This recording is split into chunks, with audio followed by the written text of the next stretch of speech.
House will come to order. Report from the Committee on Rules and Legislative Administration. Long from the Committee on Rules and Legislative Administration, pursuant to Rules 1.21 and 3.33, designates the following bills to be placed on the calendar for the day for Monday, May 22nd, 2023, and establishes the pre-filing requirements for amendments offered to the following bills.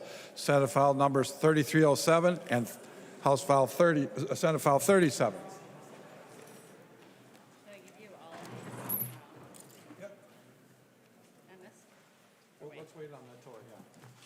Conference Committee reports on House files. Conference Committee report on House File number 1938, an act relating to financing and operation of state and local government. The report is addressed to the Honorable Melissa Hortman, Speaker of the House of Representatives, the Honorable Bobby Joe Champion, President of the Senate. We, the undersigned conferees for House File number 1938, report that we've agreed upon the items in dispute and recommend as follows. The report is signed by 4 of the 5 members on the part of the House and 4 of the 5 members on the part of the Senate.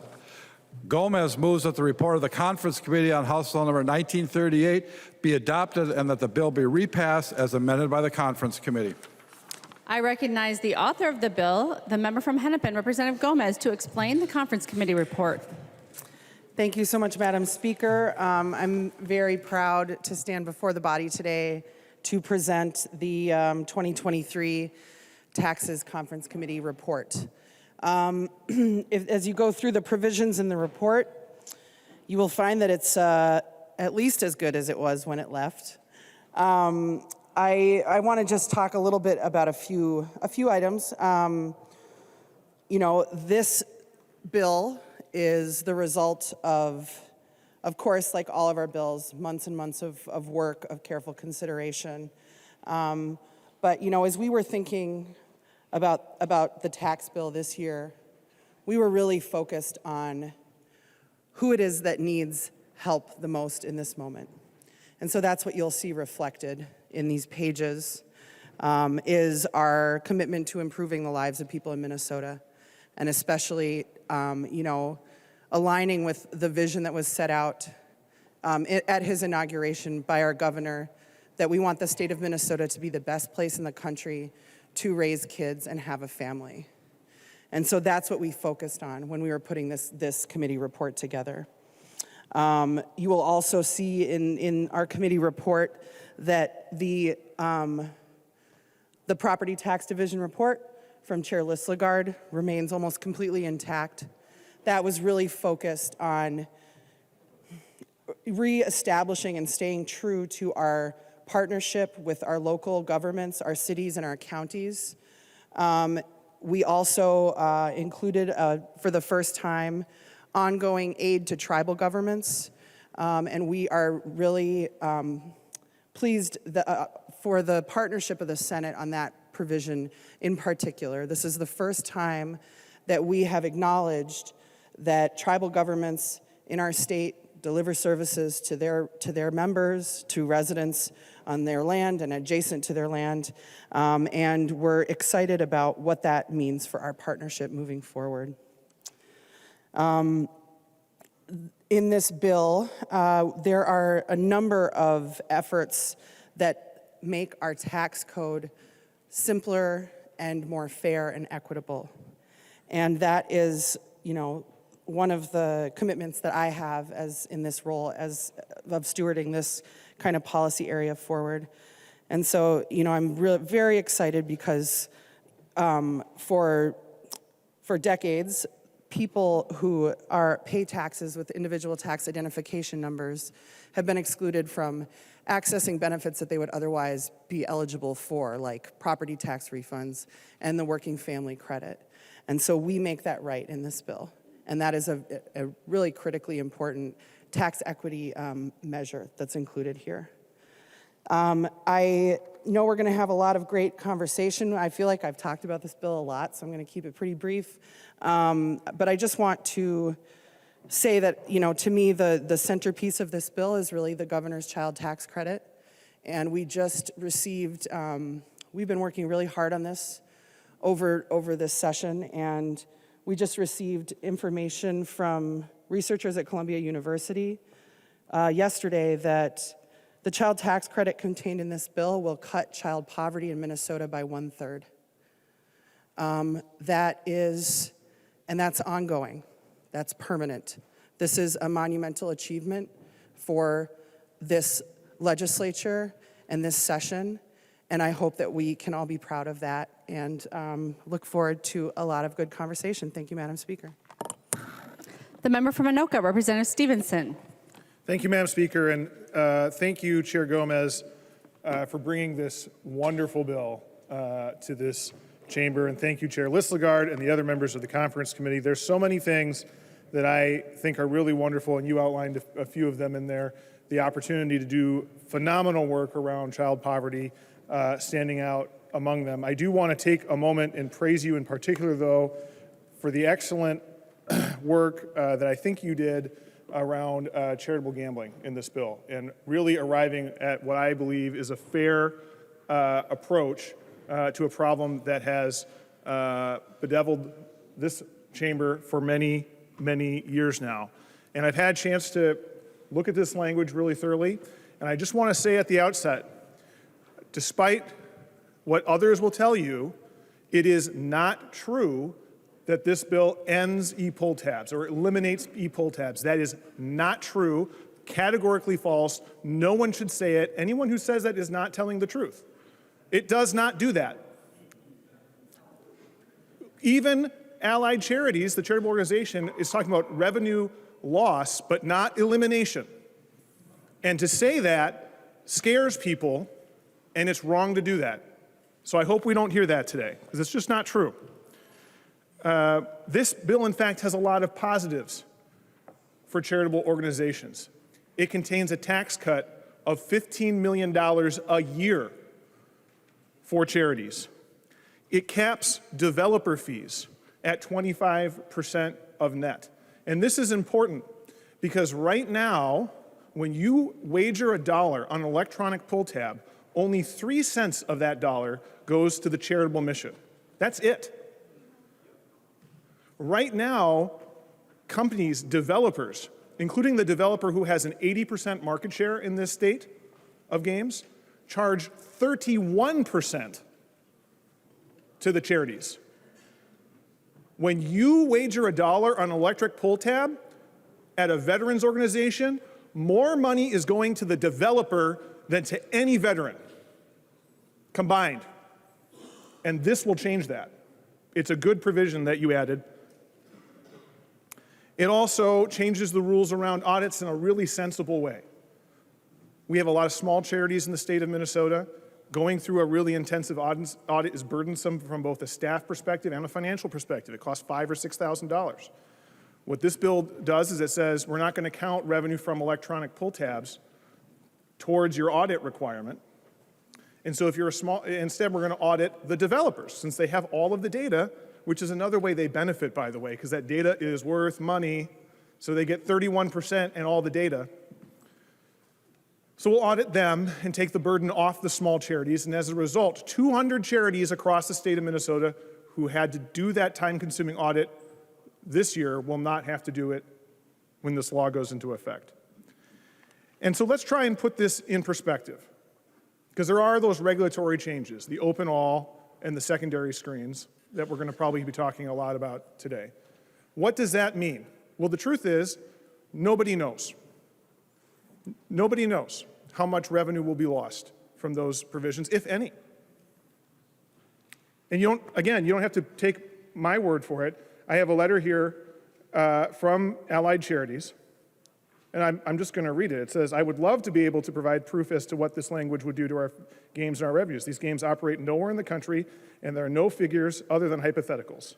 There have been estimates anywhere from 5% to 90%, and you can probably take a dart and throw it. It's just made up. Nobody knows. That's what they're saying. Here's what we do know. Last year in Minnesota, when you take that 3 cents and you add it up across all the charities, $120 million went towards the charitable purpose for e-tabs and paper combined. $120 million, that's how much went to the charitable mission. Right now, electronic pull tabs are about 50% of gaming. So take that 120, that knocks you down to 60 million. That's all we're talking about in terms of this revenue, $60 million. And as I mentioned a minute ago, the charities get a $15 million tax cut under Chair Gomez's bill. And I have a text message from Allied Charities estimating the impact of the developer cap at another $16 million a year. So Chair Gomez, your bill provides $31 million of new money towards the charitable mission in this bill against the 60 that they currently make off of e-pull tabs, which means even if there was a 50% reduction, they would break even. And I don't believe there'll be a 50% reduction. No one has any evidence that there will be. The director of Allied Charities herself says, take a dart and throw it. So why are we doing this? I think that's the last thing to say about this. Because we need to keep our word, and we need to enforce the law. I'm a prosecutor. That's a core value to me, that we are a nation of laws and we should follow the law and we should keep our word because it's the right thing to do. And we made a deal in 2012, and I understand it's uncomfortable for us to keep our deal, keep our word. But what good is our word as a people of the state of Minnesota if we don't keep it? Who should rely on it in any case if we can't do it when it's difficult? We're going to do it today because it's the right thing to do. And we're going to protect our charities in the process because they do great work in our community that we value. They take care of our veterans. They fund youth sports. They do all sorts of wonderful things. And that's why we're going to take care of them in this bill. So I'm looking forward to discussion. I hope we don't have too many wild claims. I hope we don't have too many statements that aren't based in fact. Because this is a good compromise that's in your bill, Chair Gomez. And I thank you for your work on it. The member from Hennepin, Representative Coulter. Thank you, Madam Speaker. I'm really excited to vote for this bill, and the primary reason for that is actually one of the pieces that has not been the most talked about in this bill, but it's a really, really important piece, and it relates to the changes that we're making to the renter's credit here in Minnesota. So if you are or have been a renter who's gotten this credit before, you know that the rough idea is that it's a return of a portion of your rent that's assumed to be what you pay in property taxes. And the average return for Minnesotans right now is somewhere around just a little under $800. And if you are or have been a renter who hasn't gotten this credit, it turns out you're not alone. 119,000 renters across the state of Minnesota currently qualify for the renter's credit, but don't get it because they don't apply, because they literally don't fill out a form to get their $800 back. And this bill changes that by converting it to an income tax credit, which means it's at most another line item on the regular income tax form that we all fill out, hopefully we all filled out a little while ago. And that's important because renters don't pay income taxes the same way homeowners do. They don't get their valuation notices. They don't get their truth in taxation hearing notices. If they're lucky, their landlord gets them their certificate of rent paid. Sometimes they don't. But a lot of folks literally just don't know to fill out a form. And one of those people, by the way, was my wife when she was a renter. And that really matters for folks. And the other thing that this bill does is it changes the definition to federally adjusted gross income, the definition of income, that is, to federally adjusted gross income. And the upshot of that is that 33,000 more renters who don't currently qualify for this credit now will. So just by way of the numbers, more than 150,000 new renters are going to get this income or this renter's credit, and it's going to be automatic. 310,000 renters who currently qualify are going to get an average of almost more than $200 more back in their renter's credit. And every single renter is going to get their money 6 months sooner than they did before, just by putting it on the income tax credit. It's just going to put real money back in Minnesotans' pockets. And by way of some more numbers, 30% of folks who currently qualify for this credit are seniors and folks with disabilities. And in greater Minnesota, those numbers are a lot higher. There are a lot of counties in Minnesota where that number is a majority of folks who currently qualify. And I think it's pretty fair to say that the folks who don't currently qualify, those numbers are probably a lot higher. This is huge, folks. It's going to make a big difference for renters in Minnesota, and I am so proud to be the House author of this bill and that it's included. I want to thank Chair Gomez and Chair Lissegard and all of our tax conferees for making this happen. Thank you so much. Please vote for the bill for that, if nothing else. Thanks. The member from Hennepin, Representative Joachim. Thank you, Madam Speaker. I just want to rise briefly to talk about the provision in here that covers pensions. All of you have heard a lot about pensions from our teachers over the years, and especially this year, and particularly me, married to a teacher that did not make the rule of 90. We had to have some ground rules at home about only 10 minutes a night did he get to talk about that. But bottom line is our teachers have been really looking at some more fairness and equity in the pension system, and Chair Herr worked very hard with stakeholders, and then Chair Gomez was kind enough to put it in her bill. And this is just to start, members. We moved the NRA down to 65, the natural retirement age, so we won't be the highest in the nation, and look forward to having an even more thorough discussion and a way we can invest in our teachers next year as well. Thank you. Further discussion on the Gomez motion to adopt the conference committee report.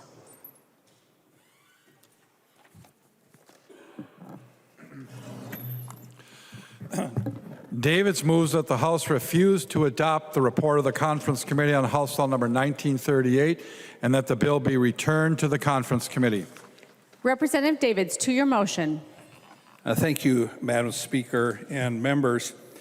Until about 11:30 last night, I was not planning on doing a motion to refuse to adopt the Conference Committee report because even though it's not a bill that I could ever vote for, I do believe that the process was fair, open, transparent until last night.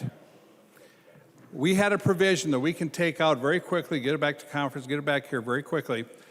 There's a provision on e-pull tabs that came out of the sky somewhere. The Senate's position was no position.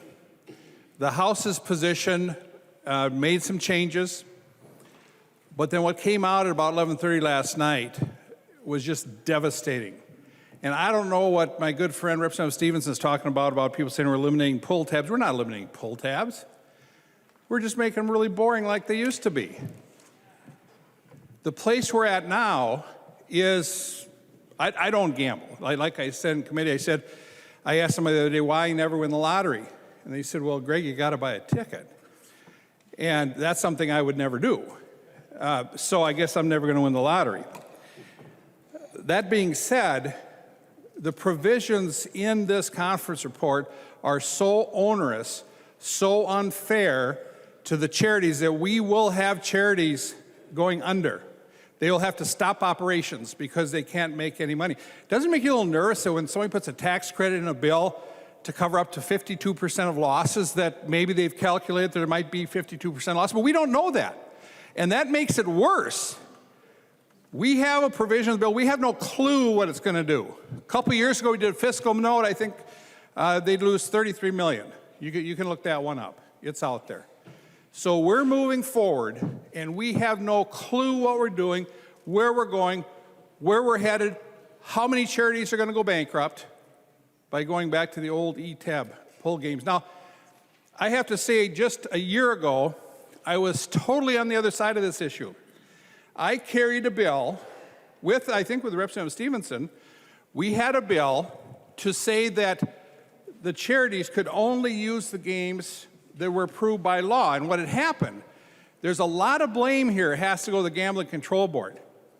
Now, one of these games that is being played today, or I should say every one of these games that's being played today was approved by the Gambling Control Board. So we've got a big problem here. When it started out, they didn't make any money because the games were apparently boring, because I don't play them but that's just what I've heard from folks. And they were having a terrible time making budgets and making collections. There was talk about using other funds from tobacco to bail it out because e-pull tabs weren't working. Then some people got a little innovative and started getting some games approved that people actually apparently like to play, and the thing took off like crazy. Hundreds and hundreds of millions of dollars. And so now, because of no fault of the charities, no fault of their own, we're going to say now we have to go back to the old way, which for them is not a good way. So when I thought through it, I thought, okay, these have all been approved by the government. Charities do nothing wrong. They're all playing games that have been approved. How do you just take those away? Well, I don't think you do. And so, members, I'd appreciate your support to get this bill back to conference. We can open it up, and I'm not trying to open it up for anything else, Chair Gomez. Nothing else. None of the other, like the largest tax increase in state history, I'm not opening it up for that. I want to open it up for one reason, and that's to correct this, and we can do this. We do have time. So, members, I would really appreciate your support. Thank you, Madam Speaker. The member from Dakota, Representative Hudella. Thank you, Madam Speaker. I actually really appreciate the dishonest comments. I do. I appreciate the dishonest comments because they only build my resolve. We are here on Armed Forces Day, a day where we're supposed to be honoring the men and women that put on a uniform for our country. And instead, we are gutting VFWs, American Legions, and other military charities in every corner of this state. Members, this might likely be the last floor speech that I ever give, so I appreciate your attention for a few short minutes. I'm going to tell you about a boy named Garrett, or G, as his mom and his friends call him. This is a story that is incredibly hard for me to tell personally. It requires me to take my emotional armor off, and I absolutely hate doing that. But I have to tell this story. I have to tell this story so that everyone fully understands what they are doing when they push that green button right now. Garrett lost his dad in Iraq. His dad served actually a couple of tours. He was a hero. And when he died, Garrett's mom was pregnant with their fourth child. That son never got to meet his dad. Mom found out about the mission of the charity that I run outside of this place and reached out to me about the possibility of getting some equipment for Garrett. He was struggling horribly with the loss of his father. That loss is impossible to deal with. I know. I've lost people that I loved that didn't come back. I convinced a friend of mine to join the Army. He did, and he was killed in action on his first deployment. I will live with that for the rest of my life, and it is impossible for me to tell you today what those emotions feel like. So Mom reached out to me because she wanted to caution me about the severe behavioral issues that Garrett was going through in trying to cope with the loss of his dad. She asked if there was any way that we could do it after hours or limit the amount of people that were around when she brought Garrett in. I said, absolutely. I will personally handle this equipment fitting myself, and we'll do it after hours when everybody's gone.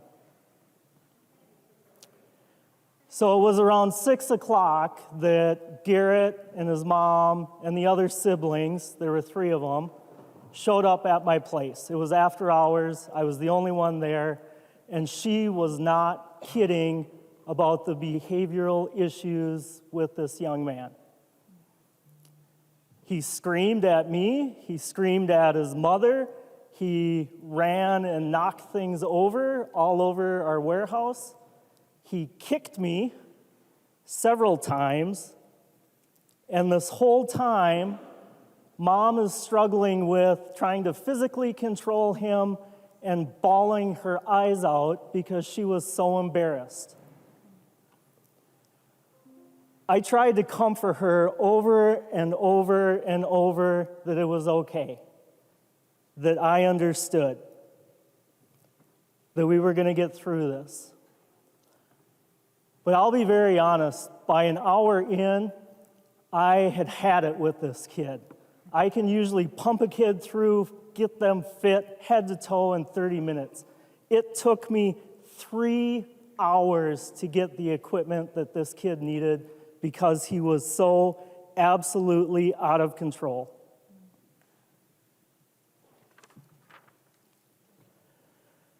When we did finally get all of Garrett's gear and his mother was literally dragging him by the arm to the door to leave, something happened.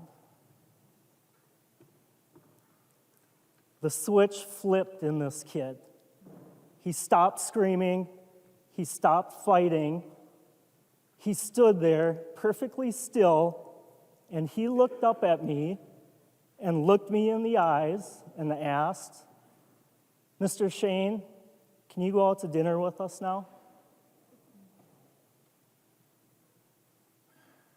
I was speechless. I finally got the words out of my mouth, "I'm sorry, buddy, I can't do that." And without hesitation, he asked me a second question. "Well, can I come back tomorrow? Can I skate with you? Can you help teach me how to skate?" Members, I'm embarrassed. I teared up. And I hate emotional stuff. I really do. I teared up, and the only thing I could get out of my mouth was, "We'll see, buddy."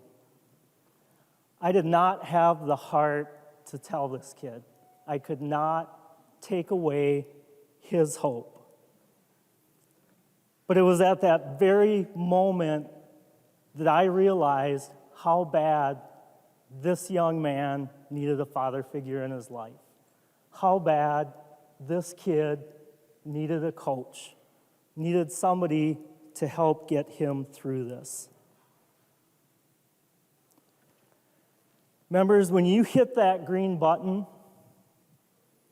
you will be hurting organizations like mine that give kids like Garrett hope. You will also be losing every ounce of respect from me because I love that kid, and he wasn't even my kid. This bill has gotten substantially worse since last night. This bill will now reduce hundreds of millions of dollars for organizations like mine that help kids like Garrett.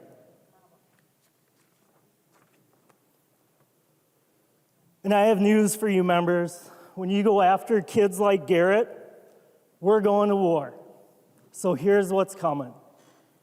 I will stand here right now, and I am committing myself to help grow a movement that will boycott casinos and boycott the members that support this bill. I will commit myself to spending this summer to put up 4x8 signs highlighting that boycott and putting up 4x8 signs right next to those highlighting your vote. I have no issues either on the floor, right here, right now, addressing the senior members of the DFL party, members that I have been friends with for years before I got into politics, members who I know are at the end of their career, and I will tell you to grow a spine and do the right thing. Finally, Madam Speaker, I know that the members across the aisle from me did not bring this provision into this bill. I know that this provision was pulled out in conference committee and sent to leadership to make the call. Madam Speaker, I am absolutely disgusted that you, the Senate Majority Leader, Point of order, Madam Speaker. Representative Agbaje, please state your point of order. Madam Speaker, I rise to a point of order under Mason Section 124. Personalities are not permitted in debate, nor is questioning motives. Representative Hudella, the topic of the conversation is the content of the Tax Conference Committee report. You will be ruled out of order if you violate the rules of conduct of the House of Minnesota. Representative Hudella. I am disgusted that we are sacrificing kids like Garrett in our own human morals in exchange for campaign contributions, and that's a Madam fact. Speaker, point of order. Madam Speaker. The member from Hennepin, Representative Nelson, to speak to the motion to refuse to adopt. Thank you, Madam Speaker. And members, as Representative Stephenson said, this is about keeping our promises. And we make all sorts of promises when we pass laws. And going back to 2012, when we passed the stadium bill, which contained the approval for the electronic pull tabs, we made promises that these were not going to mimic slot machines, which they have turned into.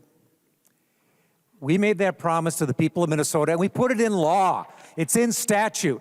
It says, no spinning wheels, that's reels, or representations that mimic a video slot machine.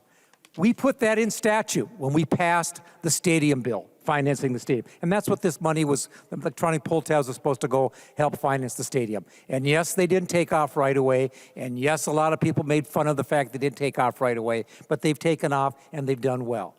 Yes, the gambling board has made some mistakes about approving games. And it's my understanding the way the bill is written, they're not going to go away right away. But new games as they're approved are not going to have the feature where they have spinning wheels, open all, the things that right now are mimicking slot machines. Because that was the deal we made. And again, we felt so important about that deal, we put it in statute.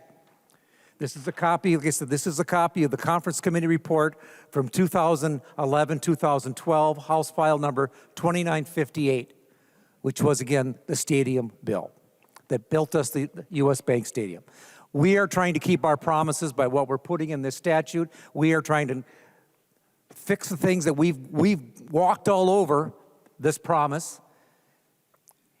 And to say that we're going to hurt kids or everything else, but by us following the laws that we pass is BS. So members, vote no on the refusal to adopt the Conference Committee. We need to approve this Conference Committee report and get this bill passed. The member from Isanti, Representative Doubt. Thank you, Madam Speaker and members. I wasn't planning to speak on this, but I felt after Representative Stevenson's comments that I needed to. Representative Stevenson stated that for every dollar that was wagered, that 31% went to the manufacturer or the developer. That is not true. That is what you said. I listened to it. That is what you said.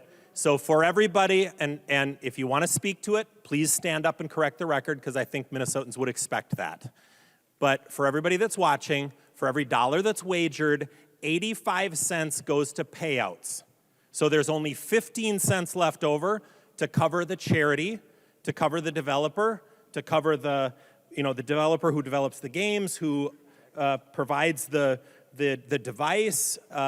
Then outside of the developer, you've got paying rent, you've got taxes that get paid to the state, and it's really unfortunate that the state actually gets more in taxes than charities get. That's the real crime.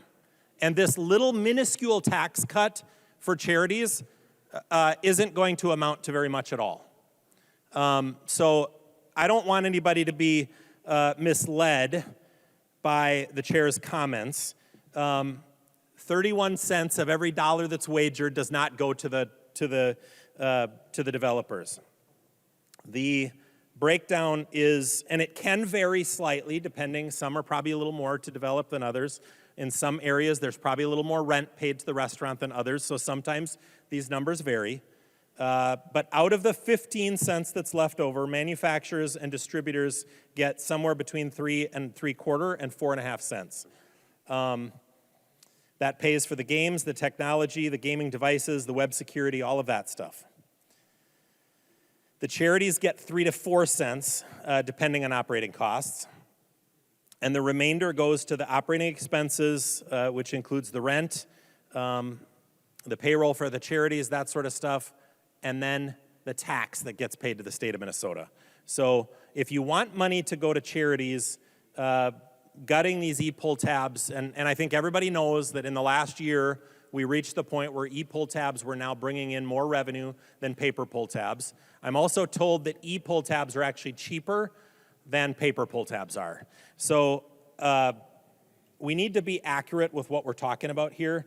I'll also, and I don't necessarily want to wade in on the way back to 2012 stuff, but we do need to be honest about what's going on. There was a lawsuit, that whole question about what state statute says, that was all litigated, and the decision came back that you couldn't have an open all feature. This provision in this bill goes way beyond an open all feature. This guts e-pull tabs. So the courts determined that what was in violation of state law was the open all feature. That's an easy thing to fix. Now somebody can just press the button 3 times instead of 1. But this provision goes way beyond that. So let's be honest about what's happening here. And I don't want to wade in on, I've got very good friends in the tribal leaders across the state, and I understand that they're advocating for their interests, as many other people are in this chamber. And I respect that, I honor that, but we have to be honest about what's happening, and we need to be honest with each other. And I don't think that I'm going to be on the losing side for this when I advocate for the charities in this state, okay? This isn't, by the way, the biggest reason to send this bill back to conference committee. The biggest reason is this is the biggest tax increase in the history of the state of Minnesota, at least until tomorrow. We have a $17.5 billion surplus. And Democrats are raising another $9.5 billion of taxes. You have no shame. And all the while, Minnesotans are reeling from the highest inflation in their lifetime. They can't afford the basic necessities for their family. And instead of you giving their money back, you're taking more of it. Campaign promises about $2,000 checks back to Minnesotans get watered down to $200. You know what Minnesotans are saying now? Keep your damn money. If you're going to disrespect us like that, keep it. Because you know the small $200 checks that you're sending back to Minnesotans, they're paying for it in a higher gas tax. They're paying for it in dozens of higher taxes all across the board. Because you're raising $9.5 billion of new taxes. So while you put a penny in this pocket, you take $1 out of this one. And Minnesotans can do math. This is shameful. This is the worst example of governing that I've ever seen.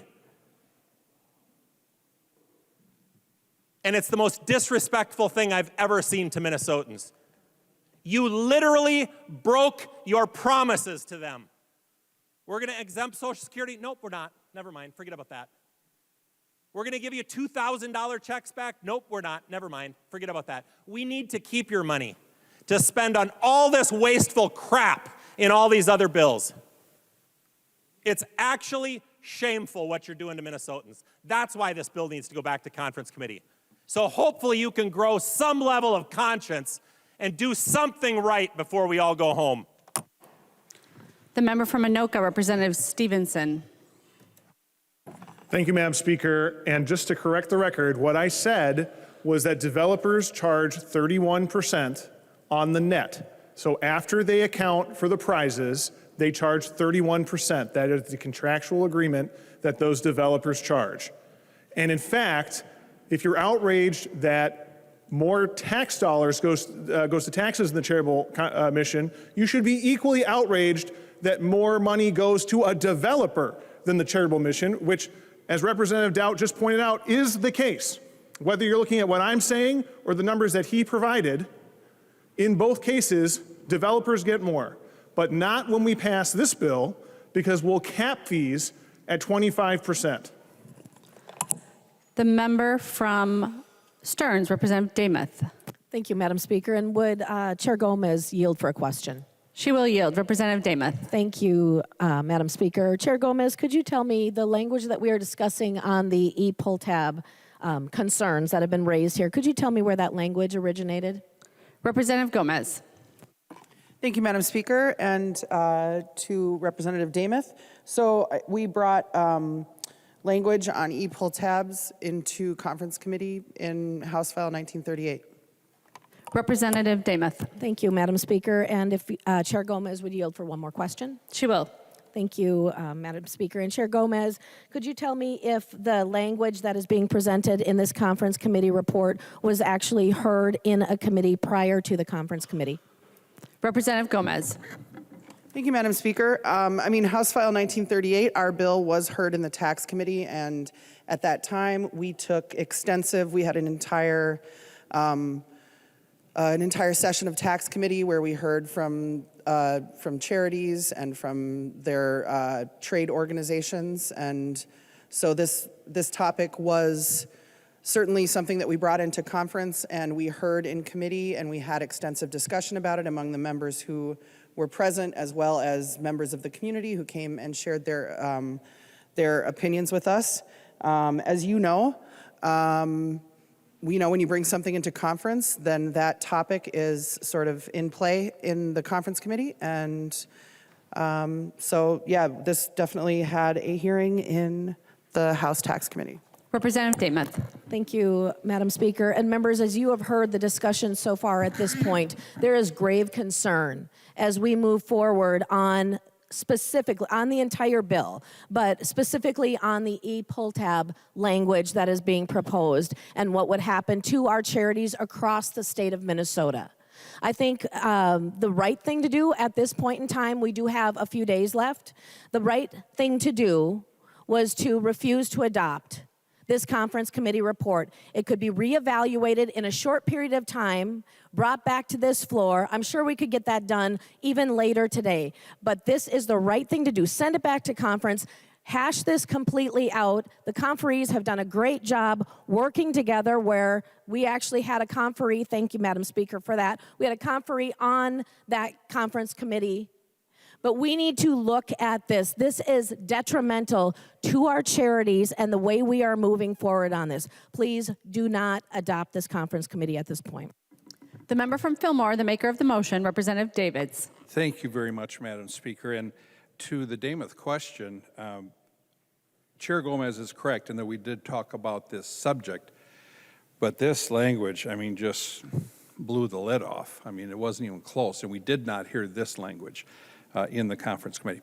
I'd like to ask for a roll call, please. Appreciate a green vote. Representative Davids requests a roll call. Seeing 15 hands, there will be a roll call. The clerk will take the roll on the motion to refuse to adopt.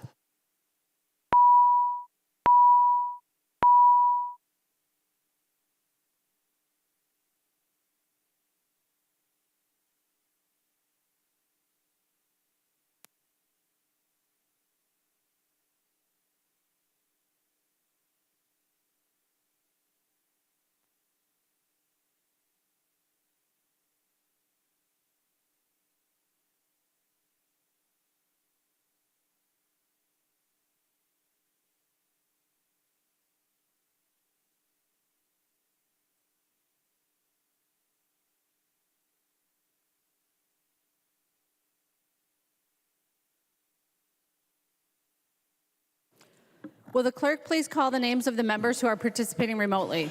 Acom. Acom votes no. Acom votes no. Walgamot. Walgamot votes aye. Walgamot votes aye. The clerk will close the roll.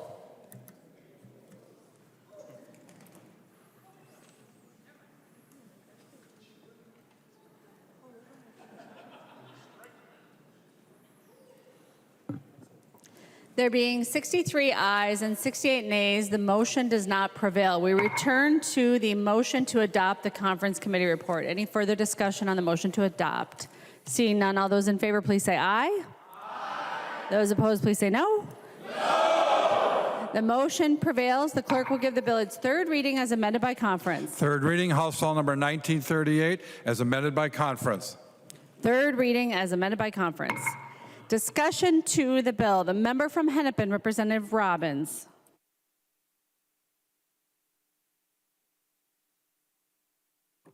Thank you, Madam Speaker. I was not expecting to go first, but I am happy to spend a lot of time talking about the tax bill. I think I will start on the charitable piece since that is what we most recently talked about, and this is appalling.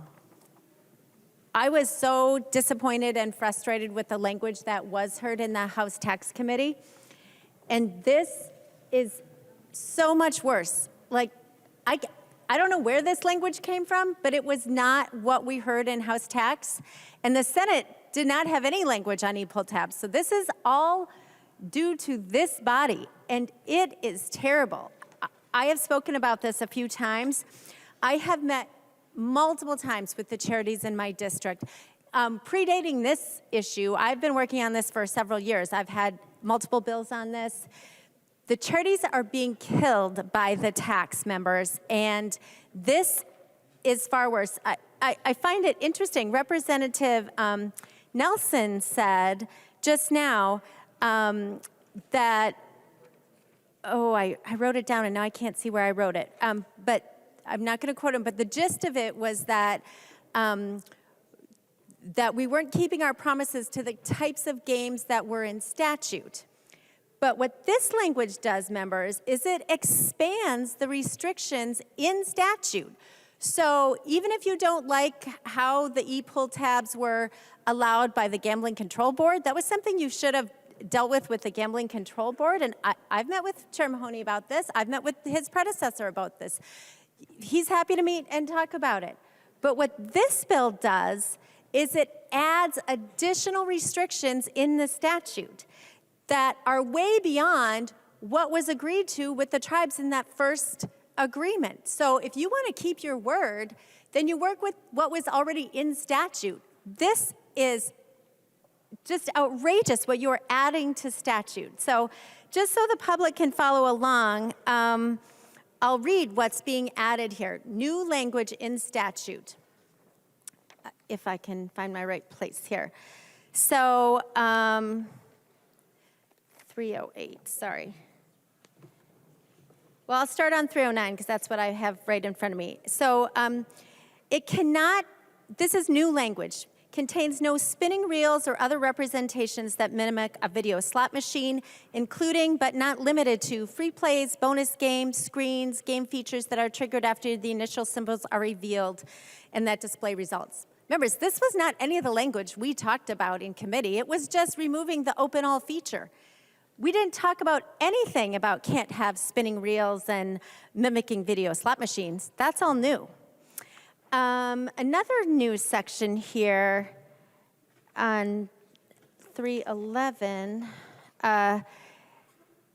is that it cannot mimic the display or user interface of a video slot machine. And this is, one was for the pull tab device, and now this one is for the pull tab games. The original language said it can't mimic a slot machine, but now it's adding, including but not limited to free plays, bonus games, screens, or game features that are triggered after the initial symbols are revealed. And then there's another spot where instead of the Gambling Control Board, now it's going to require certification from a board-approved testing laboratory that the game meets the standards. I don't know who that board-approved testing laboratory is, but we certainly did discuss that. So members, this is an incredible expansion of what was the original agreement and is going to have terrible effects on our local charities. The local charities already pay an enormous amount into the state, way more than they are allowed to keep in our districts, in every one of our districts to help with local needs, food shelves, scholarships, sporting events, scholarships so kids can participate in sports. In my area, the Lions are super active in vision issues and providing glasses to kids. Members, that's what we're talking about. That is what this is going to do. You are changing dramatically so much what their revenue source is that I appreciate that you're lowering the taxes a little bit. But members, lowering the tax from the current 9% to 8%, from the current 18% to 17%, from 27% down to 25%, or 36% down to 33%, that's not going to help. These charities will still be paying up to 33.5% of their tax to the state. And the stadium will be paid off. As many people know, I don't know if the public knows, but the charities were allowed to continue to have this great revenue source in the e-pull tabs because much of that money went to pay off the stadium reserve account, which is being paid off this year. So basically, we paid off the stadium on the backs of the charities, and now that that will be done, the charities are still going to have to pay up to 33.5% of their tax to the state, but their revenue source is completely gutted. But they still, whatever they do take in, they're going to pay 33.5% of that to the state, and it just goes in the general fund on the bottom line, instead of staying in our communities. Members, I invite anyone who wants to come. Come and see the Osseo Maple Grove American Legion. Come to see the Hamel VFW with me. Come to the Corcoran Lions, struggling to pay their property taxes on this wonderful old-fashioned facility where we have a tractor pull, where we have a rodeo, where we have so many community events. And 3 charities in my district really need repairs, but I have a bill to expand what they can use their charitable receipts on, to allow them to use it for remodeling their facilities, but we can't do that. But they'll still be paying 33% of that tax into the general fund, and their facilities really need remodeling.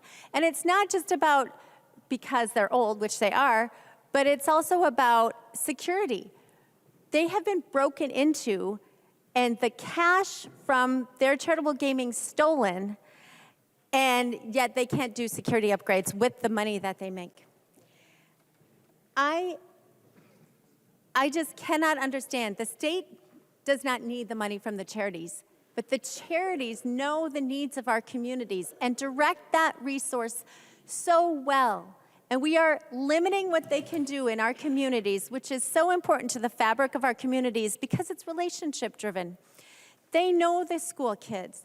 They know the people at cross services in my district, the food shelf people. The charities are some of the most loyal volunteers at the schools and at the food shelf. And those relationships are really the fabric of what keeps our community strong, and we are harming that. And I just find it appalling, members, that we are doing this. And that's just the first reason I'm voting no. I have a lot here to go. So I guess it's good I just got to go first because I have a lot of energy about this. Okay, so let's go on to how this bill is impacting families, shall we? So overall in the budget, we are increasing the budget 40% over 2 years.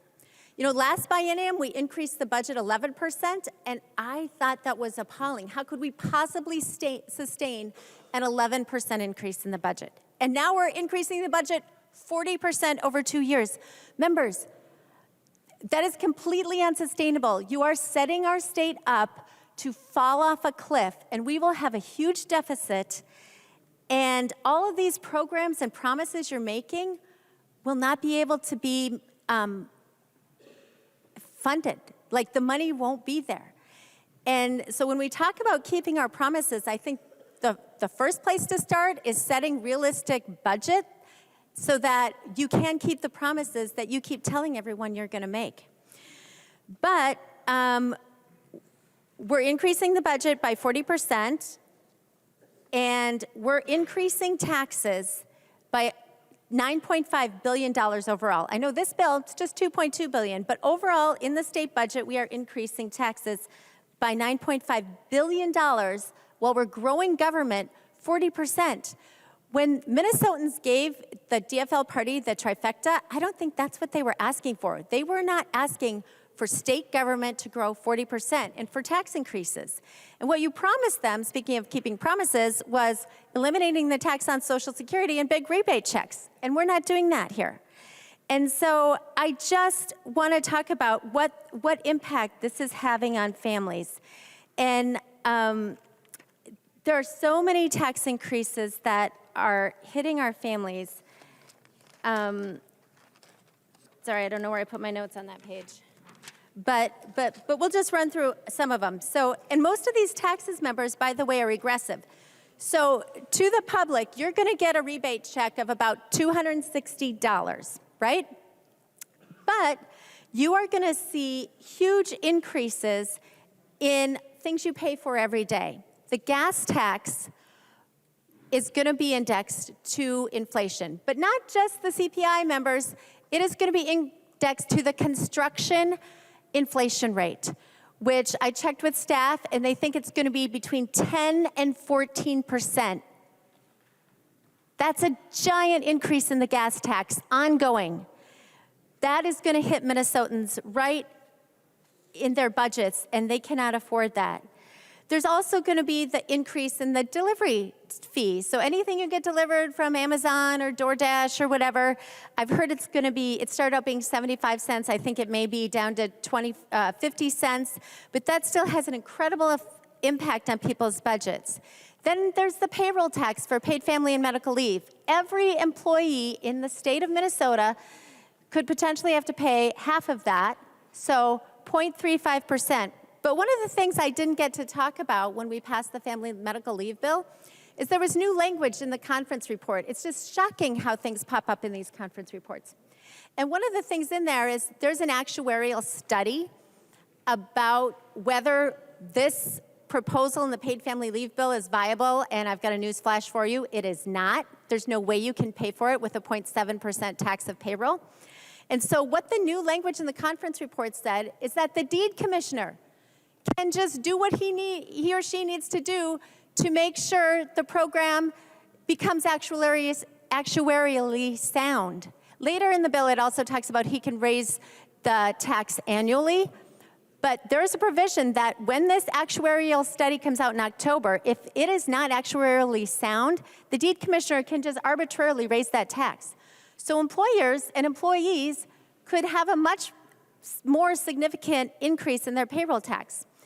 And then we also have the increase in the boat registration fee. We have the increase in the motor vehicle sales tax. We have the 1% increase in the metro sales tax. So anyone who lives in the 7-county metro area, your sales tax is going up 1%. Then there was another one too. Yeah, but the housing is included in that. So members, these taxes are regressive. The sales tax is the most regressive form of taxation. And in the metro area, everyone is going to have a 1% increase in their tax. Families cannot afford this. And why you think you are helping families overall is mystifying to me. If they get a $260 check, just looking at the 1% increase in the sales tax and the delivery fee increase, staff looked it up for me. So a family of 6 making $200,000, their tax burden just from those two taxes, metro sales tax and delivery fee, is going to go up $670. A family of 4 making $125,000, their tax is going to go up $538. A family of 4 making $100,000, their tax is going to go up $486. And that does not include the gas tax. Right now, we pay 46.9 cents on the gas tax in Minnesota. If we index that to inflation, think of what that's going to do to family budgets. So members, we are doing more to hurt families in their day-to-day budgets when they will have less in their paychecks and in their spending money, in their disposable income, than what we are maybe giving some families through the redistribution. Because really, that's what this bill is. It is not, people are going to say that this is the largest tax increase in history. Members, it is not. This is the largest redistribution in history. Because I do think there are some good things in this proposal. I did like the family, the dependent credit, but it phases out at $35,000, members. Most middle-class families are not going to see that. So we are not helping all Minnesotans, or even most Minnesotans. And it is disingenuous to say that, because families are going to have so much money taken out of their weekly budgets. And then we'll get to the competitiveness issue, members. And this, as you know, is near and dear to my heart. I have worked on helping Minnesota be more competitive for many years. And I appreciate that the majority decided not to do the worldwide combined reporting, because that does really impact our competitiveness. We would have been the only jurisdiction in the entire globe to do that, so that would have severely hurt people's interest in investing or coming to Minnesota. But we've replaced that with something called GILTI, which is the Global Intangible Low-Income Tax. And I don't want to get too deep in the weeds in this, members, but it's important to understand. So this is still the issue of people's global income versus the water's edge, what they earn in the United States. And how it works is we're conforming to something that was done in the TCJA back in 2017, except we're only conforming to part of it. So in the federal bill, they increased the tax rate on GILTI, which was sort of what they increased taxes, but recognizing that it would put our companies at a severe disadvantage, they also lowered the corporate rate, and they created a subtraction called the Foreign Dividend Intangible Income, which lowered their taxes. So it's a lot of accounting shifting, but the net effect was that it kept U.S. companies competitive with other companies, what they paid corporately around the world. Because the idea is you don't want profit shifting, which we all agree with, but you also want people to still invest in your country, which we need in Minnesota. So what the tax committee did is they took that, and we are now going to have to conform with the GILTI tax increase part without allowing the subtraction on the FDII part. So this is making Minnesota, again, a crazy outlier. And they will say, oh, 20 states have conformed. 20 states have conformed on both sides. We are only conforming on the tax increase side, not the subtraction side. And secondly, we're saying it's going to be a 50% tax. Most of the other states, it's a 5% tax. And New Jersey, which does have the 50% tax, is lowering theirs to 5%. So members, our tax rate on businesses in this state is going to make us an incredible outlier. We already have the 4th highest corporate rate in the country. We will be #1 for the highest corporate tax rate in the country.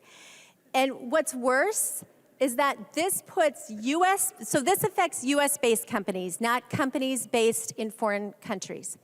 So what this does is this pits US-based companies, many of whom are the biggest employers in our state, against companies that have invested in Minnesota but are based in foreign countries. So in Maple Grove, where I live, we have several large medical device companies, and I know other people have medical device manufacturers in their communities too. But in Maple Grove, we have a very large US-based medical device company, and we have another company that's very large that's owned by a Japanese company. So the US-based medical device manufacturer, these are both in my city, Maple Grove, the US-based one is going to have this huge tax increase. and the one that's owned by a company in Japan is not.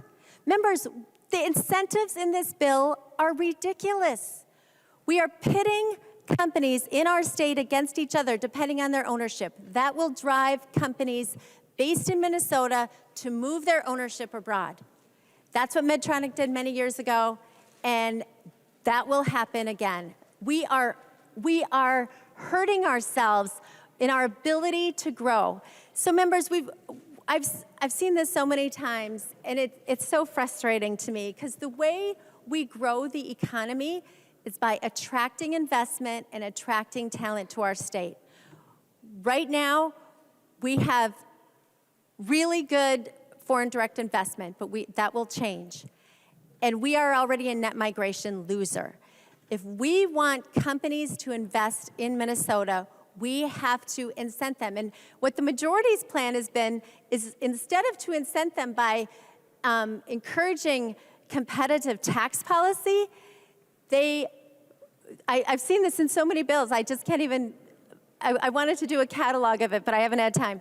But what you do is you say, oh, well, we don't want to give a general broad tax policy as by fair the most fair and the most likely to spur growth. But instead, the majority increases taxes and then creates a bunch of grant programs that have enormous bureaucracy attached to them, which is highly inefficient, to then try to ameliorate a little bit of the problem. It's such a backwards way to try and spur economic growth, members. It is harming our state so deeply, and I'm just so discouraged because Minnesota has been a fantastic state for innovation. We don't even have an R&D tax credit in here anymore. And most businesses don't want the angel investment credit that you put in there. They prefer the R&D tax credit. That bill didn't even get a hearing this year. There are just so many ways this puts us at a disadvantage, and there's also, serious constitutional problems with this. There's a case that talks about this back from 1977, so it's well-established case law, and the modern standard for upholding state tax authority is that first the tax must be applied to activity that has substantial nexus with the state, which GILTI does not because it's overseas, and then it must be fairly apportioned to activities carried on in this state, and it must not discriminate against interstate commerce, and it must be related to services provided by the state. At least 3 of those 4 Supreme Court tests are going to be blown up by this bill, members. And if this provision is not upheld by the courts, which I expect it won't be, then you have a giant hole in your budget. And where is the money going to come from? Members, how we can fund the programs we want to pay for in our state are serious obligations as a state to pay for education, to pay for health care, to pay for roads and bridges.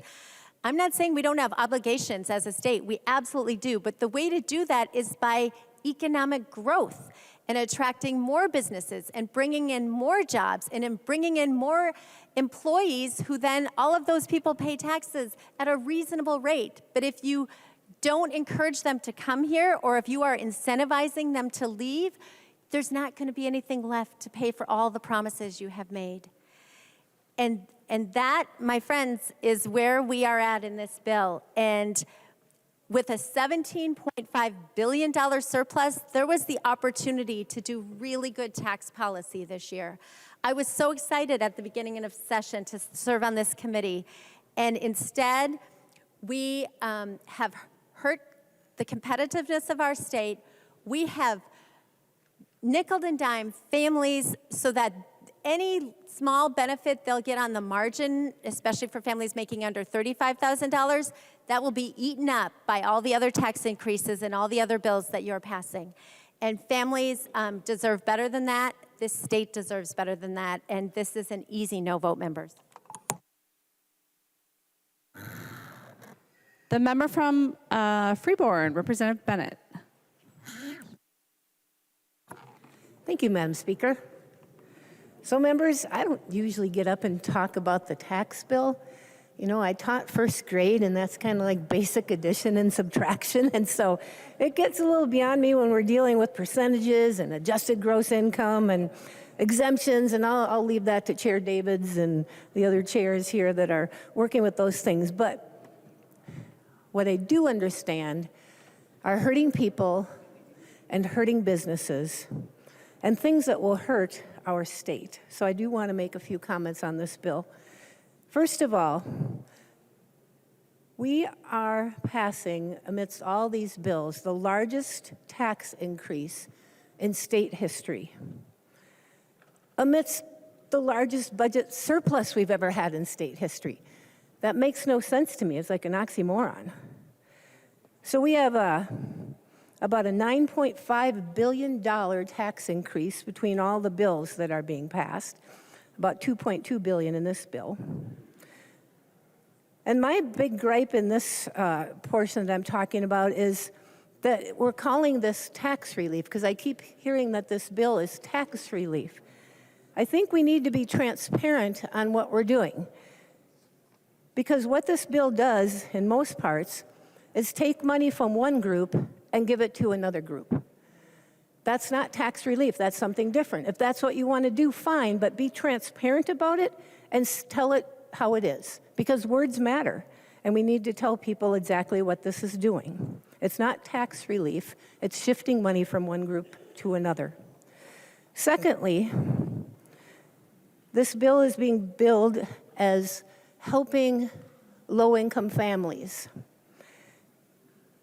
Actually, I see it as hurting low-income families, and let me explain why.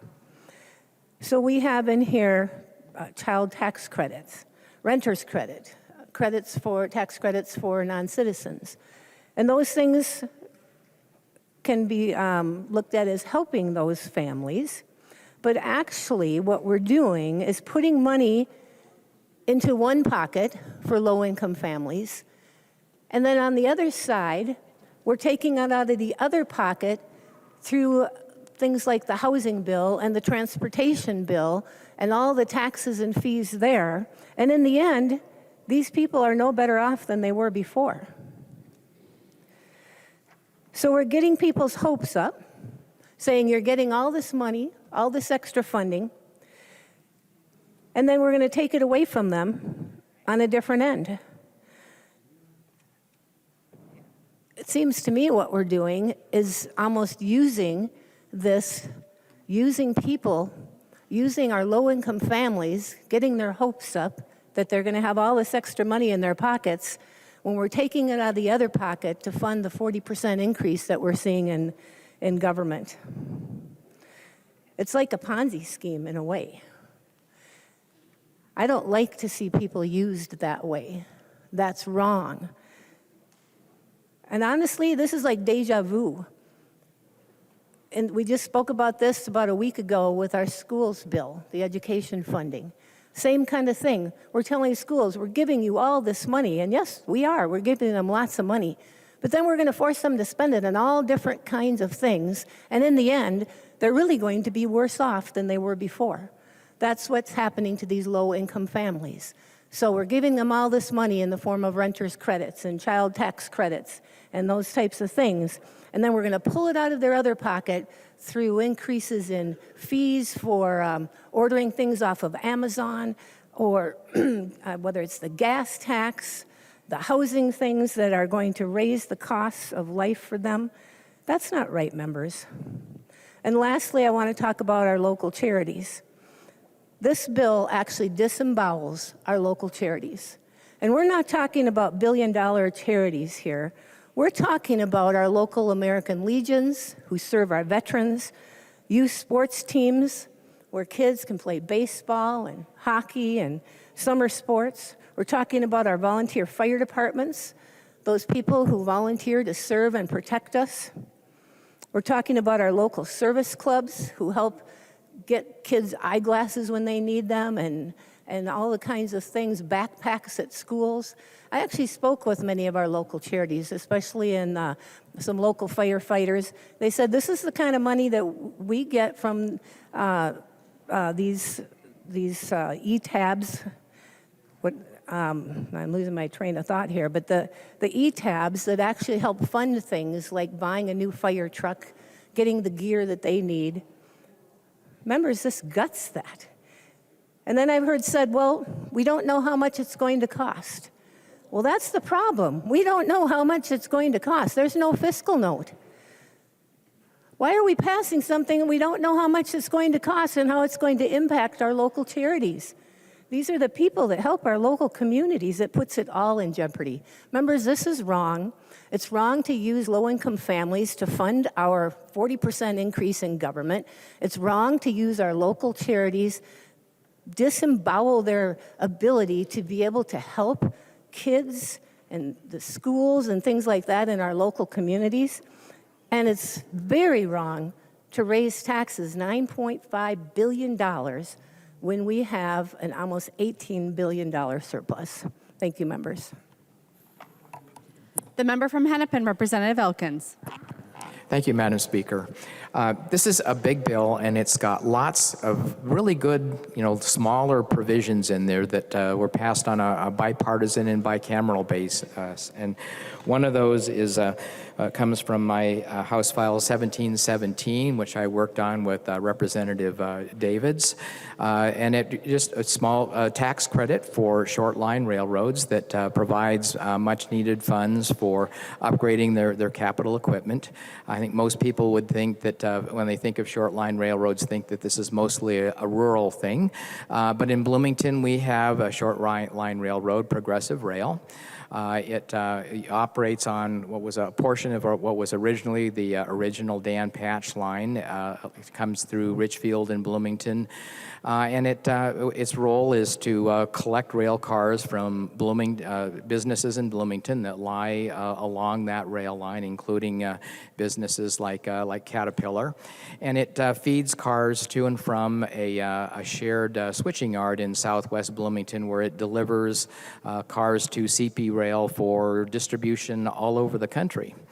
Railroads like this are strapped for cash. They all run on a shoestring, whether they're urban or rural.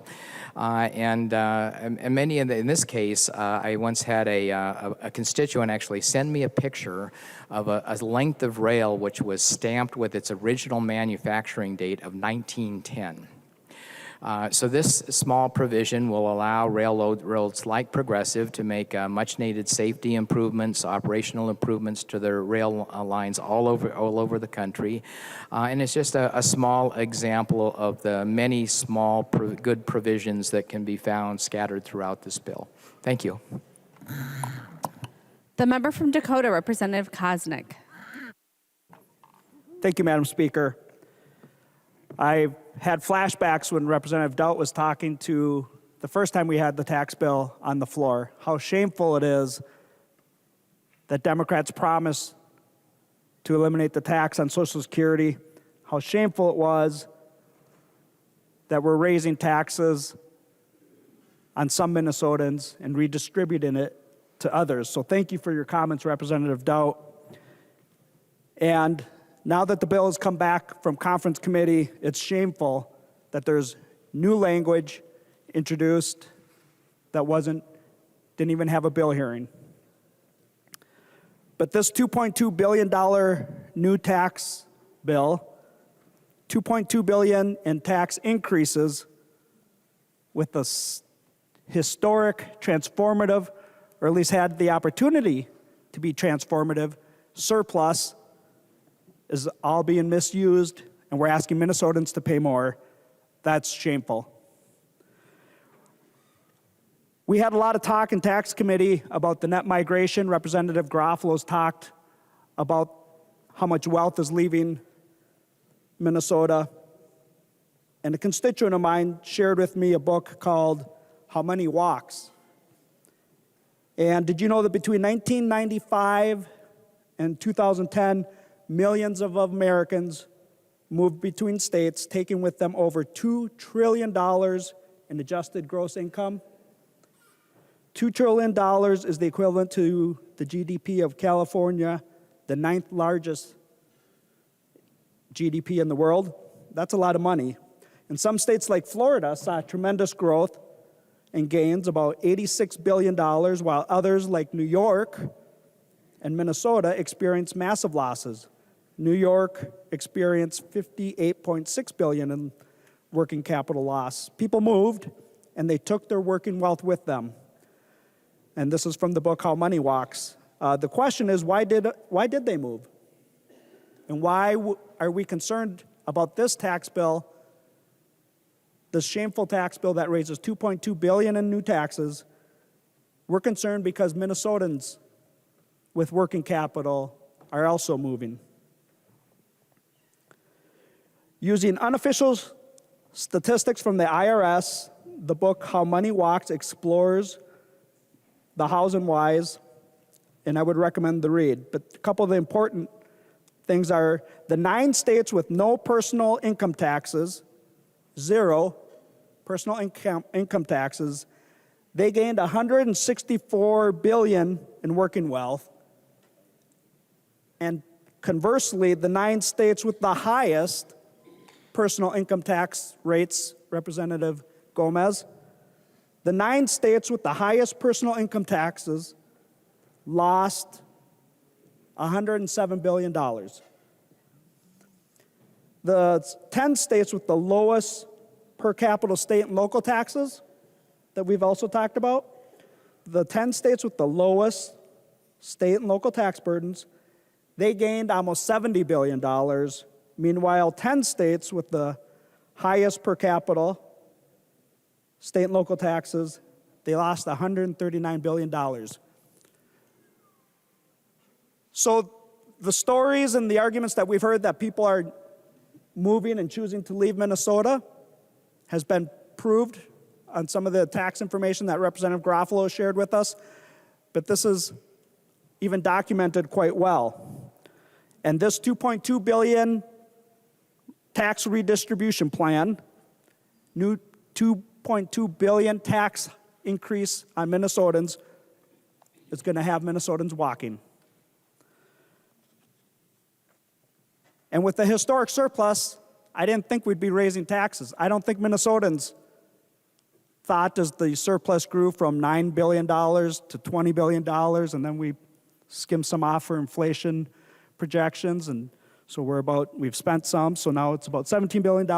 They didn't think that even a one-party rule in Minnesota would be raising taxes $2.2 billion. I certainly didn't. And over Mother's Day weekend, I was talking to my brother-in-law and my sister up in Delwood by White Bear Lake. They kind of have a family joke that their house is not a democracy, it's a dictatorship. And what my brother-in-law says is what gets done. So for Christmas, my nephew bought my brother-in-law the book, The Dictator's Handbook. And in chapter 11 of the book, some of us might know chapter 11 as the bankruptcy code for the IRS.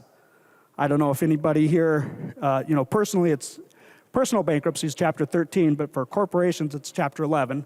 So in chapter 11 of the book doesn't deal with bankruptcy, but in the Dictator's Handbook, it talks about nickel and diamonding people with fees and taxes here and there to support the dictators, the power-hungry's government. And that's what we're doing with this regressive taxes that is being passed, this regressive budget that's being passed by Democrats this year. The nearly $10 billion in fee increases and tax increases that are being proposed in this bill, not to be outdone by the transportation bill later, is going to empower the one-party control in Minnesota here.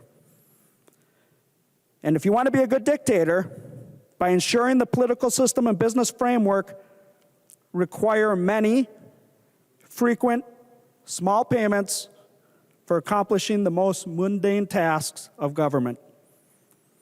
Ensure your campaign needs are correctly understood as a financial imperative that conditions to their personal economic well-being are taken care of, and your campaign needs will be taken care of. ensure businesses that deal of any significant value is blocked until the dictator itself is at the center of it. And we've seen that in the number of bills that we have before us. So it's shameful that Minnesotans are going to be choosing to walk.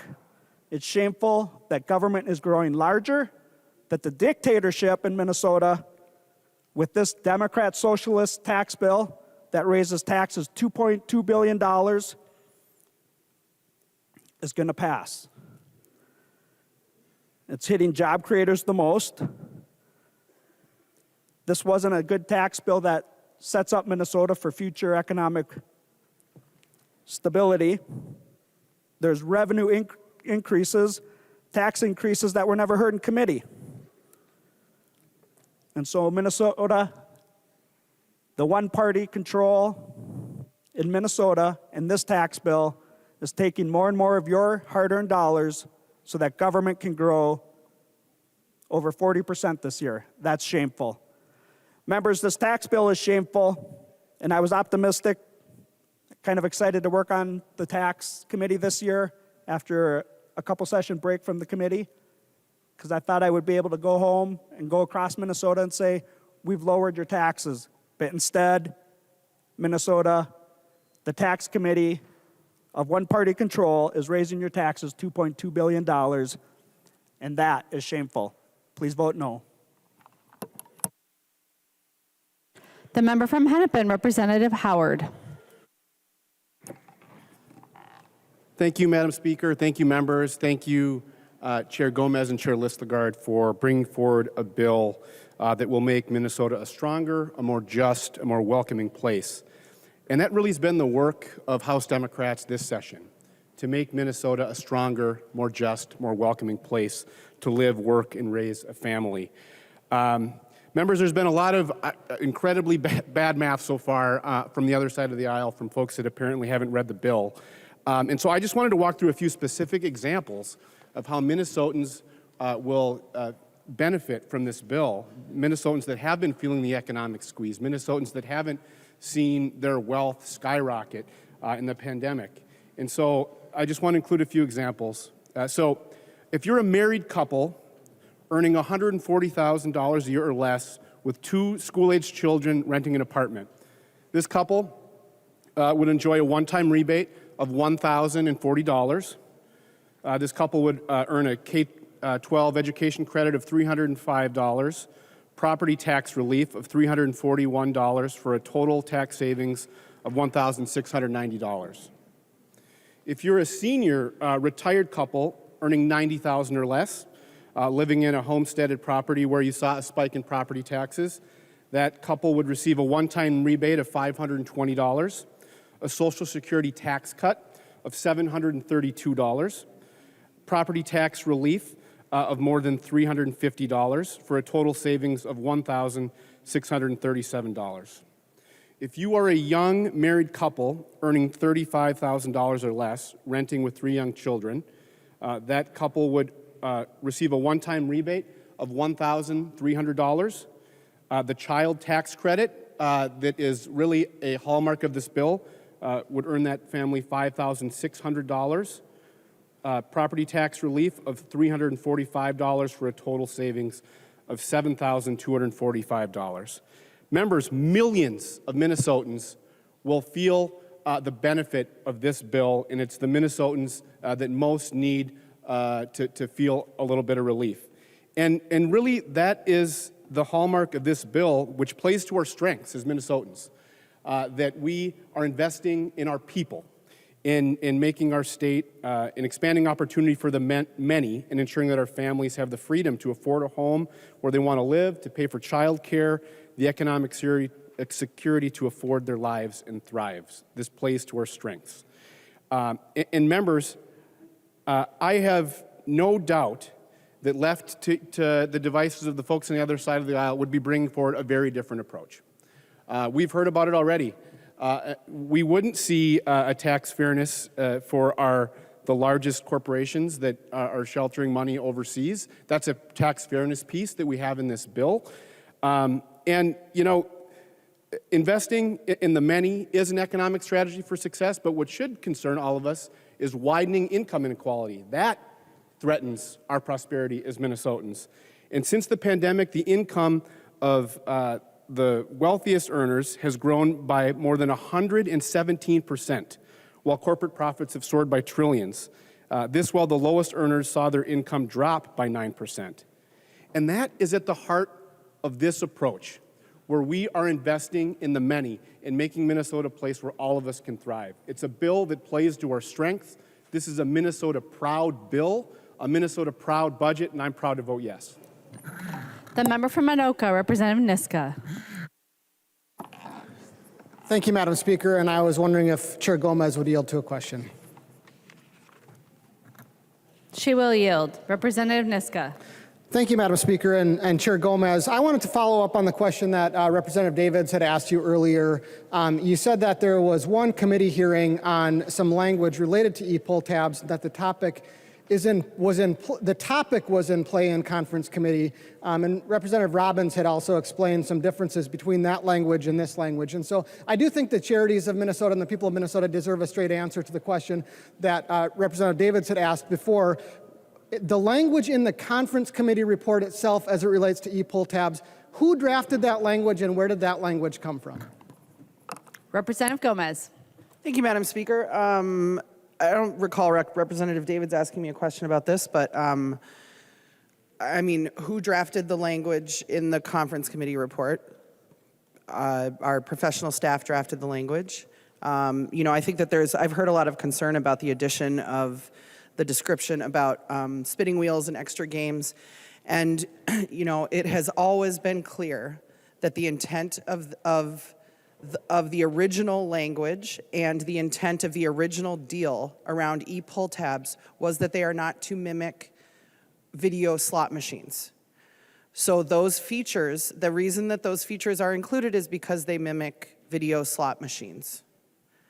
I mean, the language came from our commitment to keep our word to the sovereign nations in our state and to find what we thought was, you know, a solution to what had been presented to us in the hearing that we had as kind of the biggest concern that the charities had, which was a cut in revenue. So that's why you will see, you know, the two efforts that we've discussed, the cut in the net receipts tax and the capping of developer fees, which amount to $31 million a year, I believe, was what Representative Stevenson said.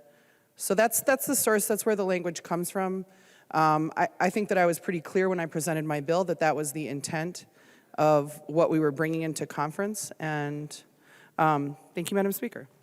Representative Niska. Thank you, Madam Speaker, and thank you for that answer, Chair Gomez. I think if the people of Minnesota listened carefully, there were a lot of words there, but I think it was possible to hear the true answer in that answer, which is there was a sentence in there that the language came from our commitment to tribal sovereignty, and I think that's really what this is about. I think it's pretty clear, should be pretty clear to the people of Minnesota and to the charities in Minnesota who wrote the language and where it came from. And we, you know, we heard some talk in this chamber already about the bipartisan provisions in this bill and some you know, benefits that, some provisions in this bill that I think everyone could agree with. And, you know, it makes me think of the line, other than that, Mrs. Lincoln, how was the play? Other than that, Mrs. Lincoln, how was the play? That's the message that I think we're sending to the people of Minnesota today. That's the message we're sending to the charities of Minnesota today and every cause that they care about. At a time of a record $17.5 billion surplus, Democrats have a budget to raise $9.5 billion on the people of Minnesota, including $2.2 billion in this bill. They're breaking their campaign promises to fully repeal Social Security tax, and they are offering pathetic rebate checks that Representative Dowd is absolutely correct, are a slap in the face to the people of Minnesota. But I want to talk about, again, the changes to the e-pull tabs that are going to devastate local charities and the mainstream businesses they partner with. And we know, regardless of what anyone says on the other side of the aisle, that this is bad for charities, because we know the only point of this language is to hurt the charities in order to help Point a of order, certain Madam Speaker. favored competitor. Representative Jordan, please state your point of order. Thank you, Madam Speaker. Under Mason's 124, personalities and motives are not permissible in debate, saying that the purpose of Democrats doing something is certainly questioning motives. Representative Niska, please do not talk about the intentions of people who were involved in drafting the legislation. Please talk about the content of the Tax Conference Committee report. Representative Niska. Thank you, Madam Speaker. Representative Stevenson said he was for keeping our promises and doing the right thing. I think we know what that means in this context. It's about a particular competitor and benefiting that competitor. Members, this is devastating to our charities. Every year, local charities in my area, in Anoka County, in western Anoka County, provide nearly $50,000 in scholarships to graduates from Anoka High School, much of it funded by charitable gaming. And I want to speak on behalf of one particular local charity, the Anoka Ramsey Athletic Association.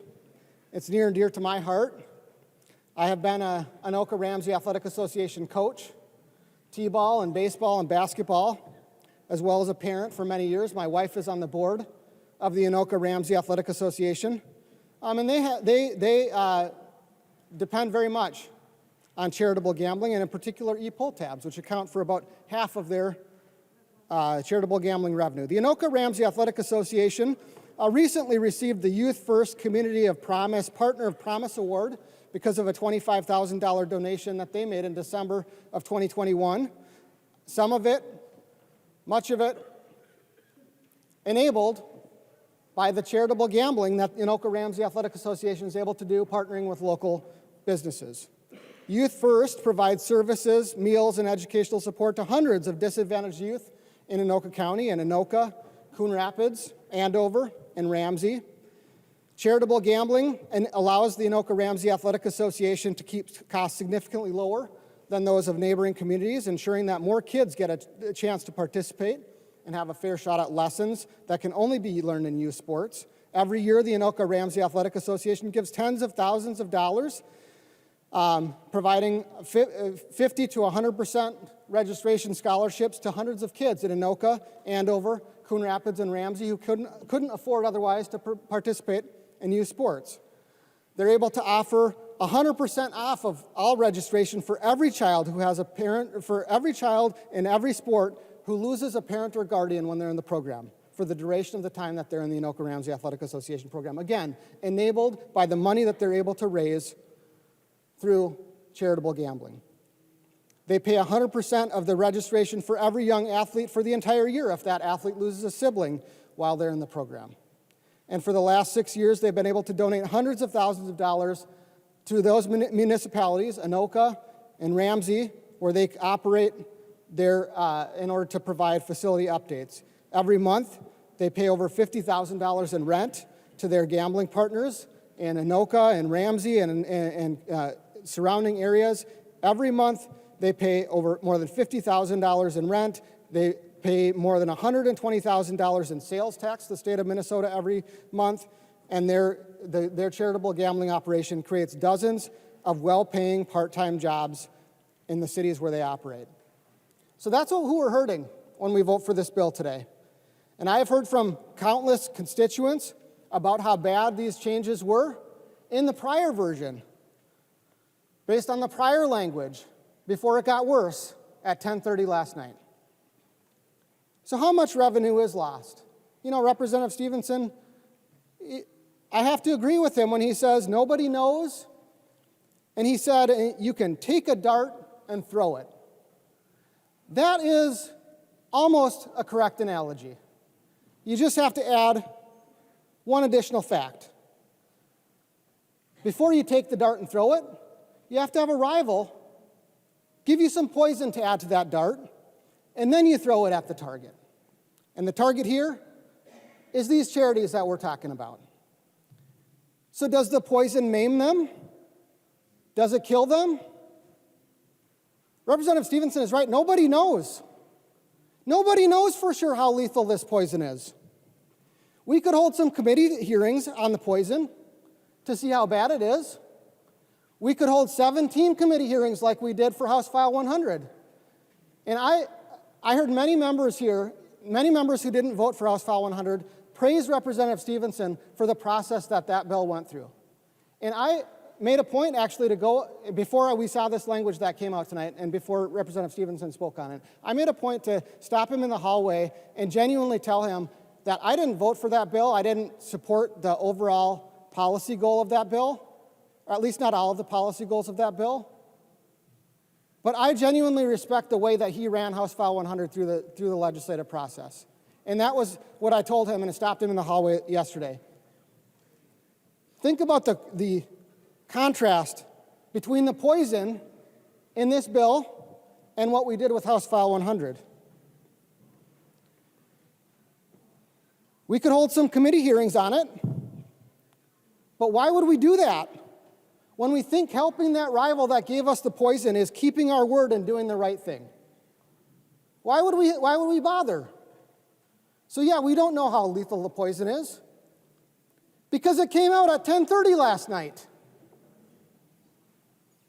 11:30 last night, whenever it came out.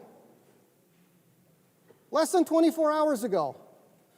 So yeah, all we know about it is what members say on the floor today. That's all we know about it. We don't know how lethal this poison is. But here's what charities know. Here's what charities need to know from what's happened today. There is one political party in the state who's standing by you, and there's one party that's throwing poison darts at you. You know, last year I talked to a lot of voters at the doors. I talked to voters in Ramsey and Andover, in Anoka and Coon Rapids and Blaine and Maple Grove and St. Cloud, and I did not hear one single voter tell me in a time of then something like a $10 billion surplus, we should really raise taxes. We should raise taxes by another $10 billion. And I definitely didn't hear that from any voters when we found out that we have a $17.5 billion surplus.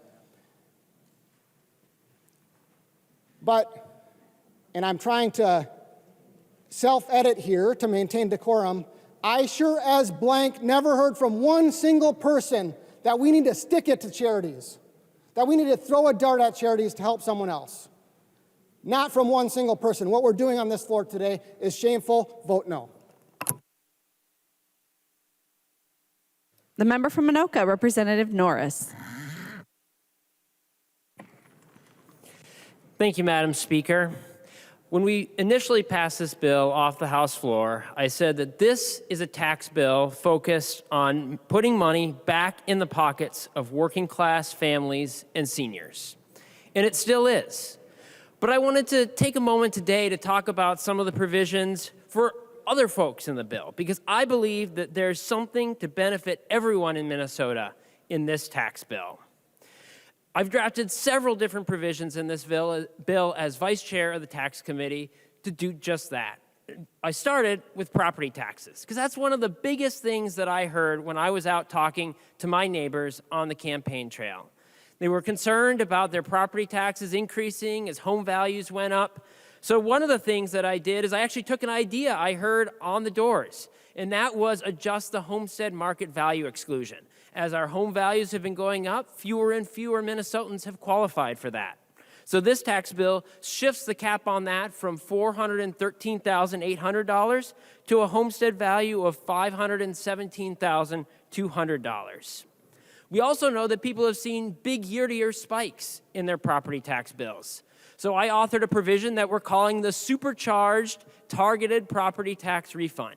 This means that if your property tax bill has increased at least 6% from year to year, you're going to get a property tax refund of up to $2,500. And this is regardless of your income level.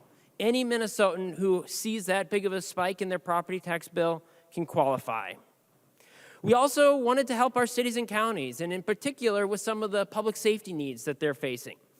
So I worked to get included $300 million in public safety aid. So what does that mean for an individual city or county? For Anoka County, it means $4.1 million.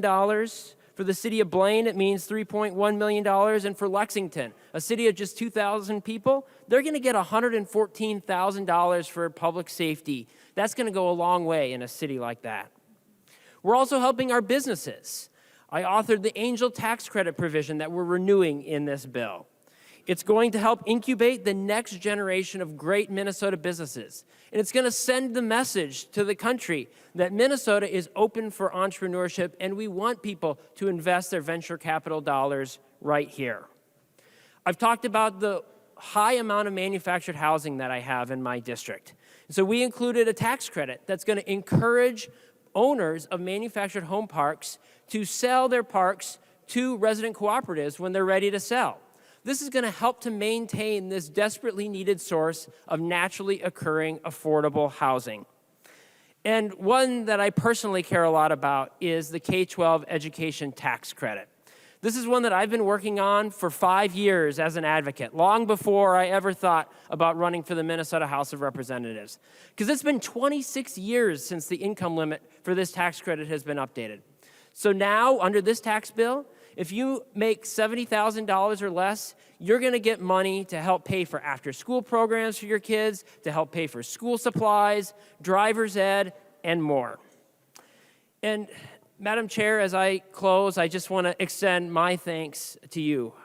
Getting to work with you as the vice chair of the committee, we're probably on pretty far ends of this ideological spectrum within our party, but I appreciate the fact that you took the time to listen and understand the things that really matter in my district. And we would joke, how many times did I come to you and say, you're really going to hate this bill? But you listened, and you, even though it was something that maybe you weren't really fond of, you understood that Minnesota is a big state. There's a lot of different needs, a lot of different communities, and I appreciate you listening to my concerns, the concerns of my constituents, and as a result, I think we've got a tax bill that we can feel really, really good about. Thank you, Madam Speaker.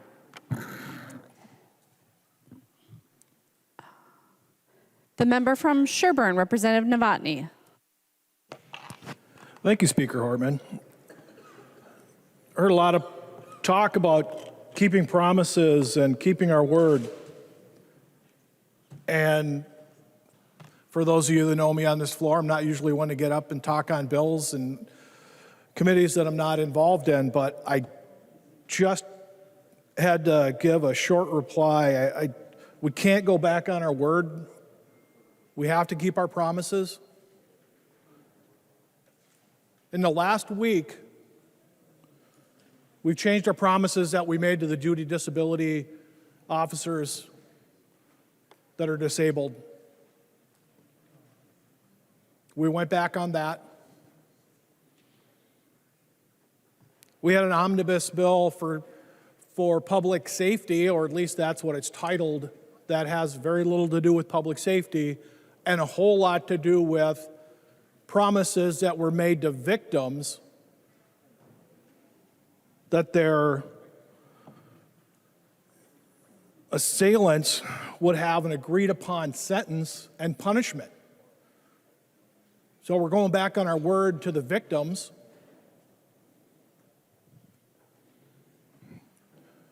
Representative Nelson held up, we've got laws we got to follow. I held up 2 laws that are on a daily basis being failed by our courts. In the last week, just a couple days ago, we were admonished by a member on this floor about a crime that happened in the city. And it was a horrible crime where a mosque was burnt. And just as I said on the public safety omnibus bill, it's because judges aren't keeping their word. A guy convicted of a second-degree arson had a stayed sentence from a previous attempted burning that led to the crime happening. Had he had consequences, had he not had a stayed sentence, we wouldn't have had the conversation a couple of nights ago about what happened to this new mosque.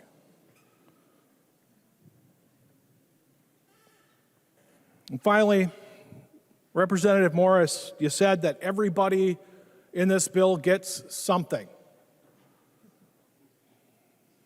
For those of you who are old enough to remember what an LP record is, you might have heard the song by Jerry Reed. And he talks about how during his divorce, him and his wife split everything down the middle and she got the better half. So you're right. In this tax bill, everybody gets something.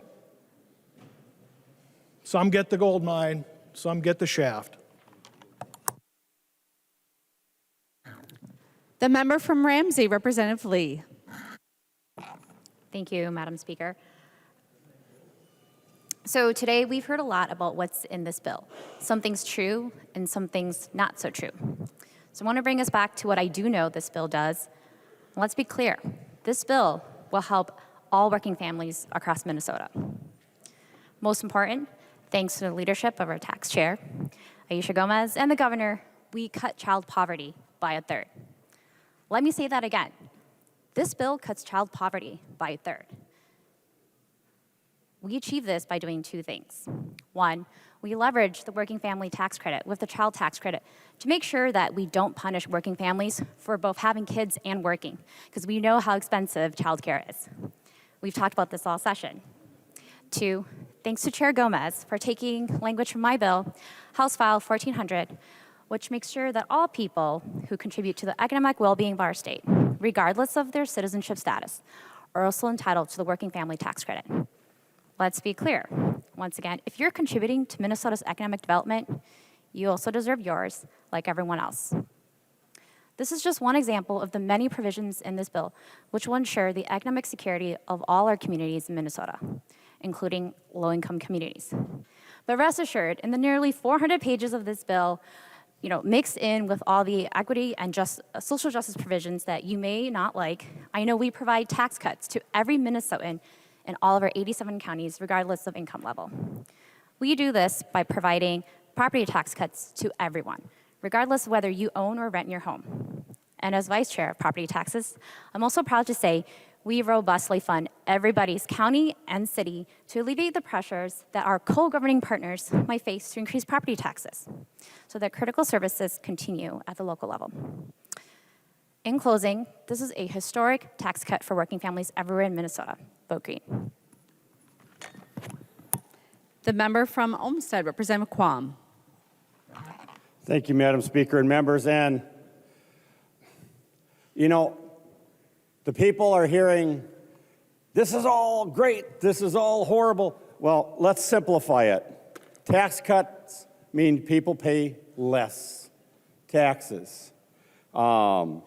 Since this bill and the budget that we've been working on spends billions and billions and increases revenues billions and billions, that's not a cut.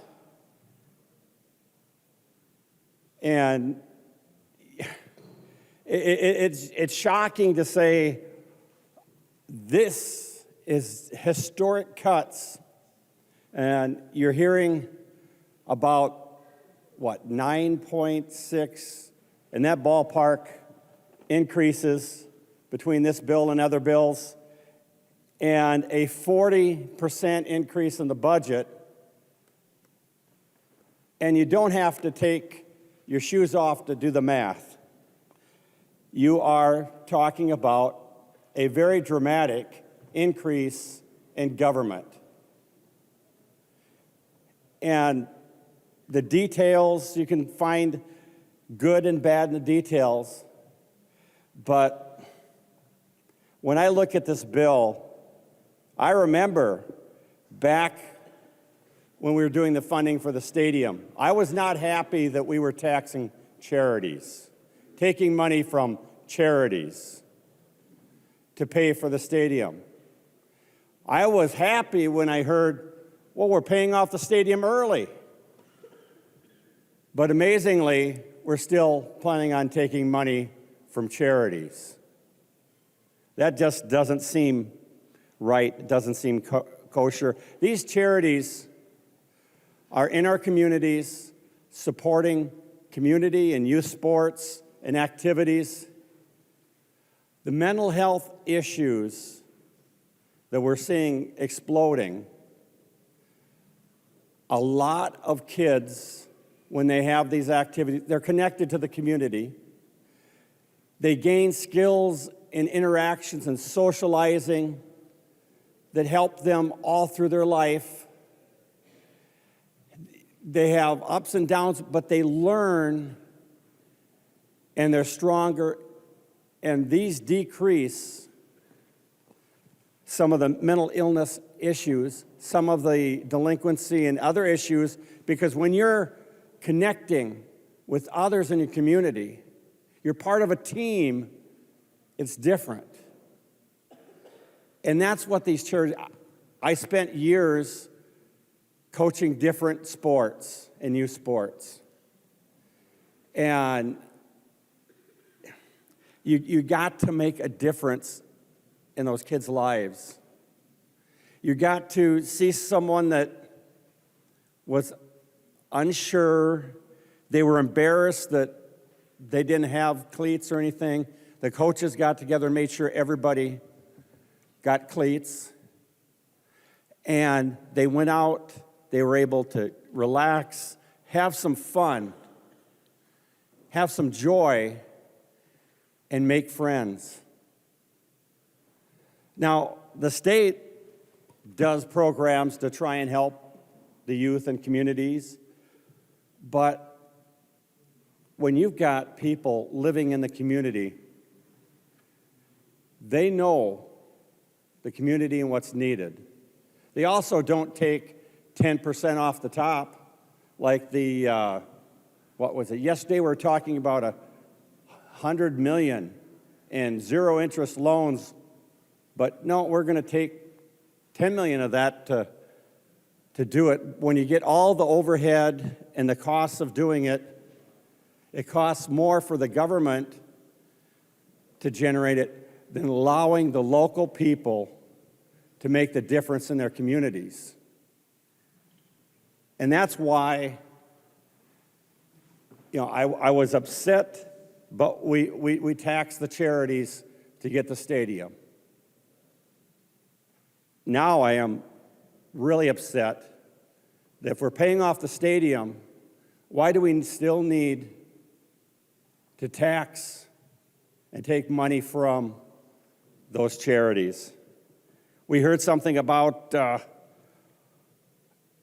you know, the people that develop whatever, they were complaining about 31, now it's buying 25%. Well, 33.5% is a tad bit over 25%, so whoever the people are that are taking money, they don't compare with the state and the taxing of those charities.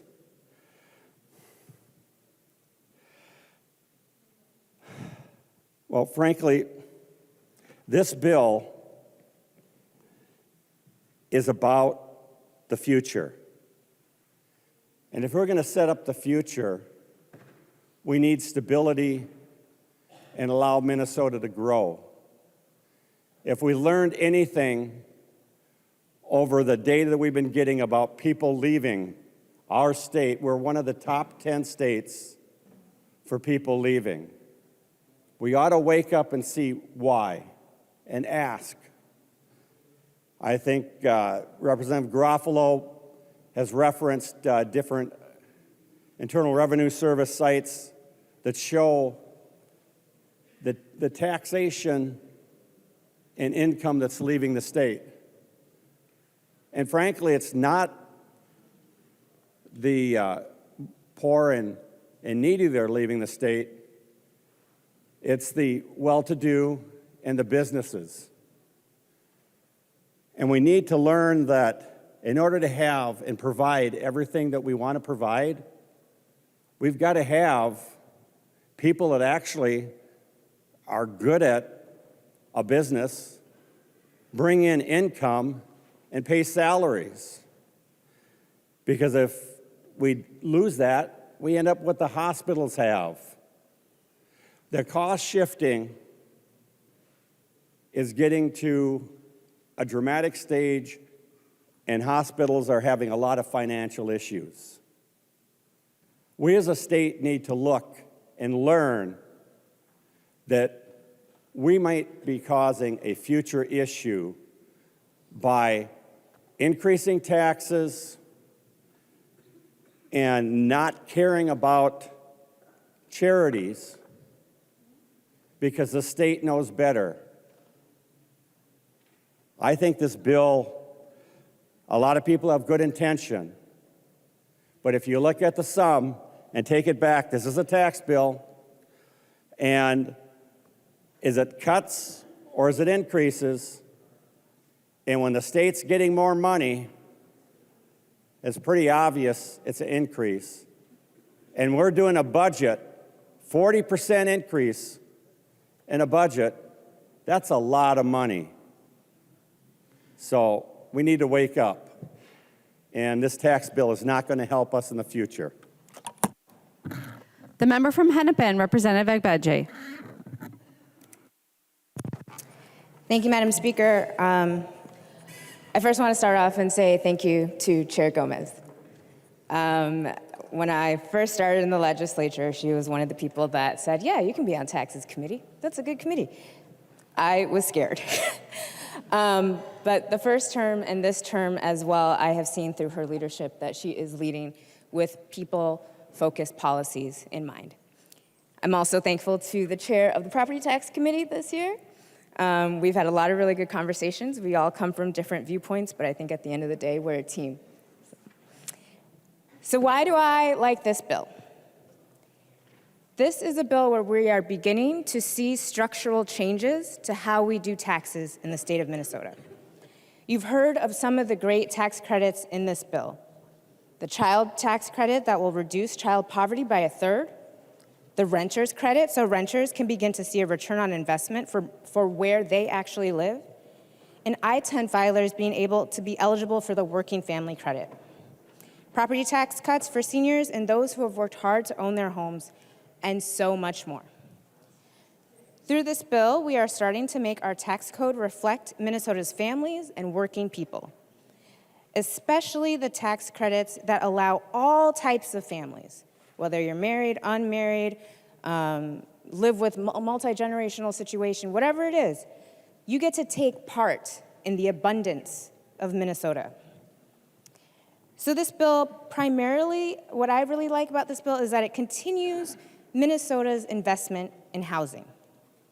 It says that we are committed to making the investments that we've already done in a previous bill, as that's the baseline.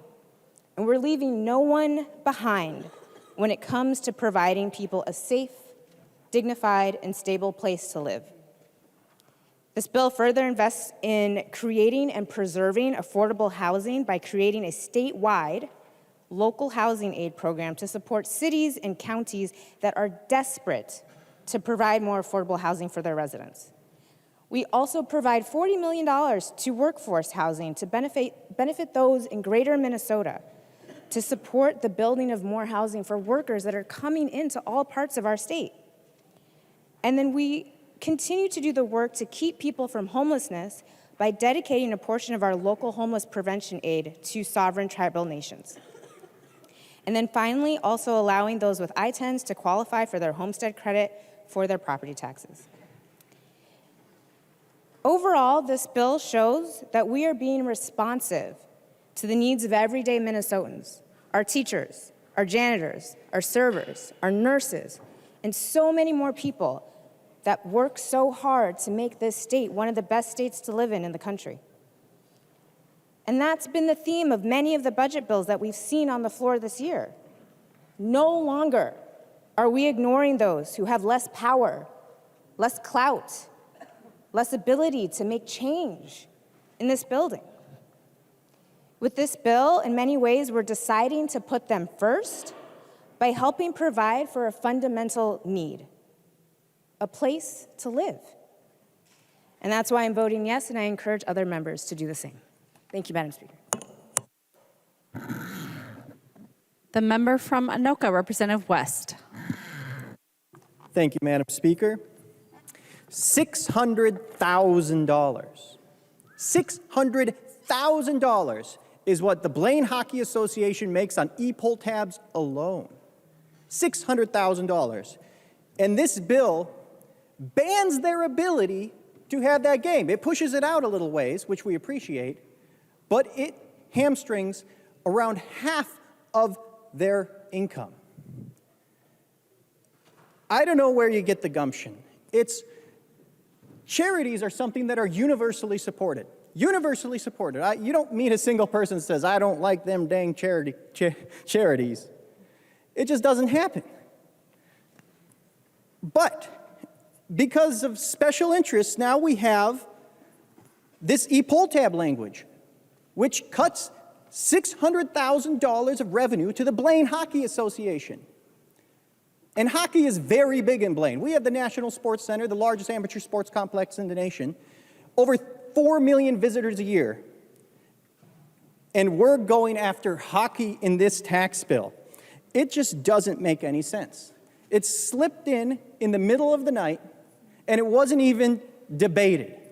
We're debating it now, but now it's too late because we already know what the majority is going to do on this vote. But all we can do is plead with you to leave our charities alone. And the reason we know this is going to be devastating is because there are little giveaways a little bit here and there to cover a potential 50% loss for the charities. Why would you organize yourself to give 50%? Well, because you know this is going to be damaging. You know it. The charities told you over and over and over. But it's not just charities. This harms every single bar and restaurant that offers e-pull tabs. When you offer a little bit of a tax break in exchange for devastating revenue loss, that's just robbing Paul to pay Paul. The rest of this tax bill does the opposite. It just takes from Peter to pay Paul and leaves everybody who pays into the system out to dry.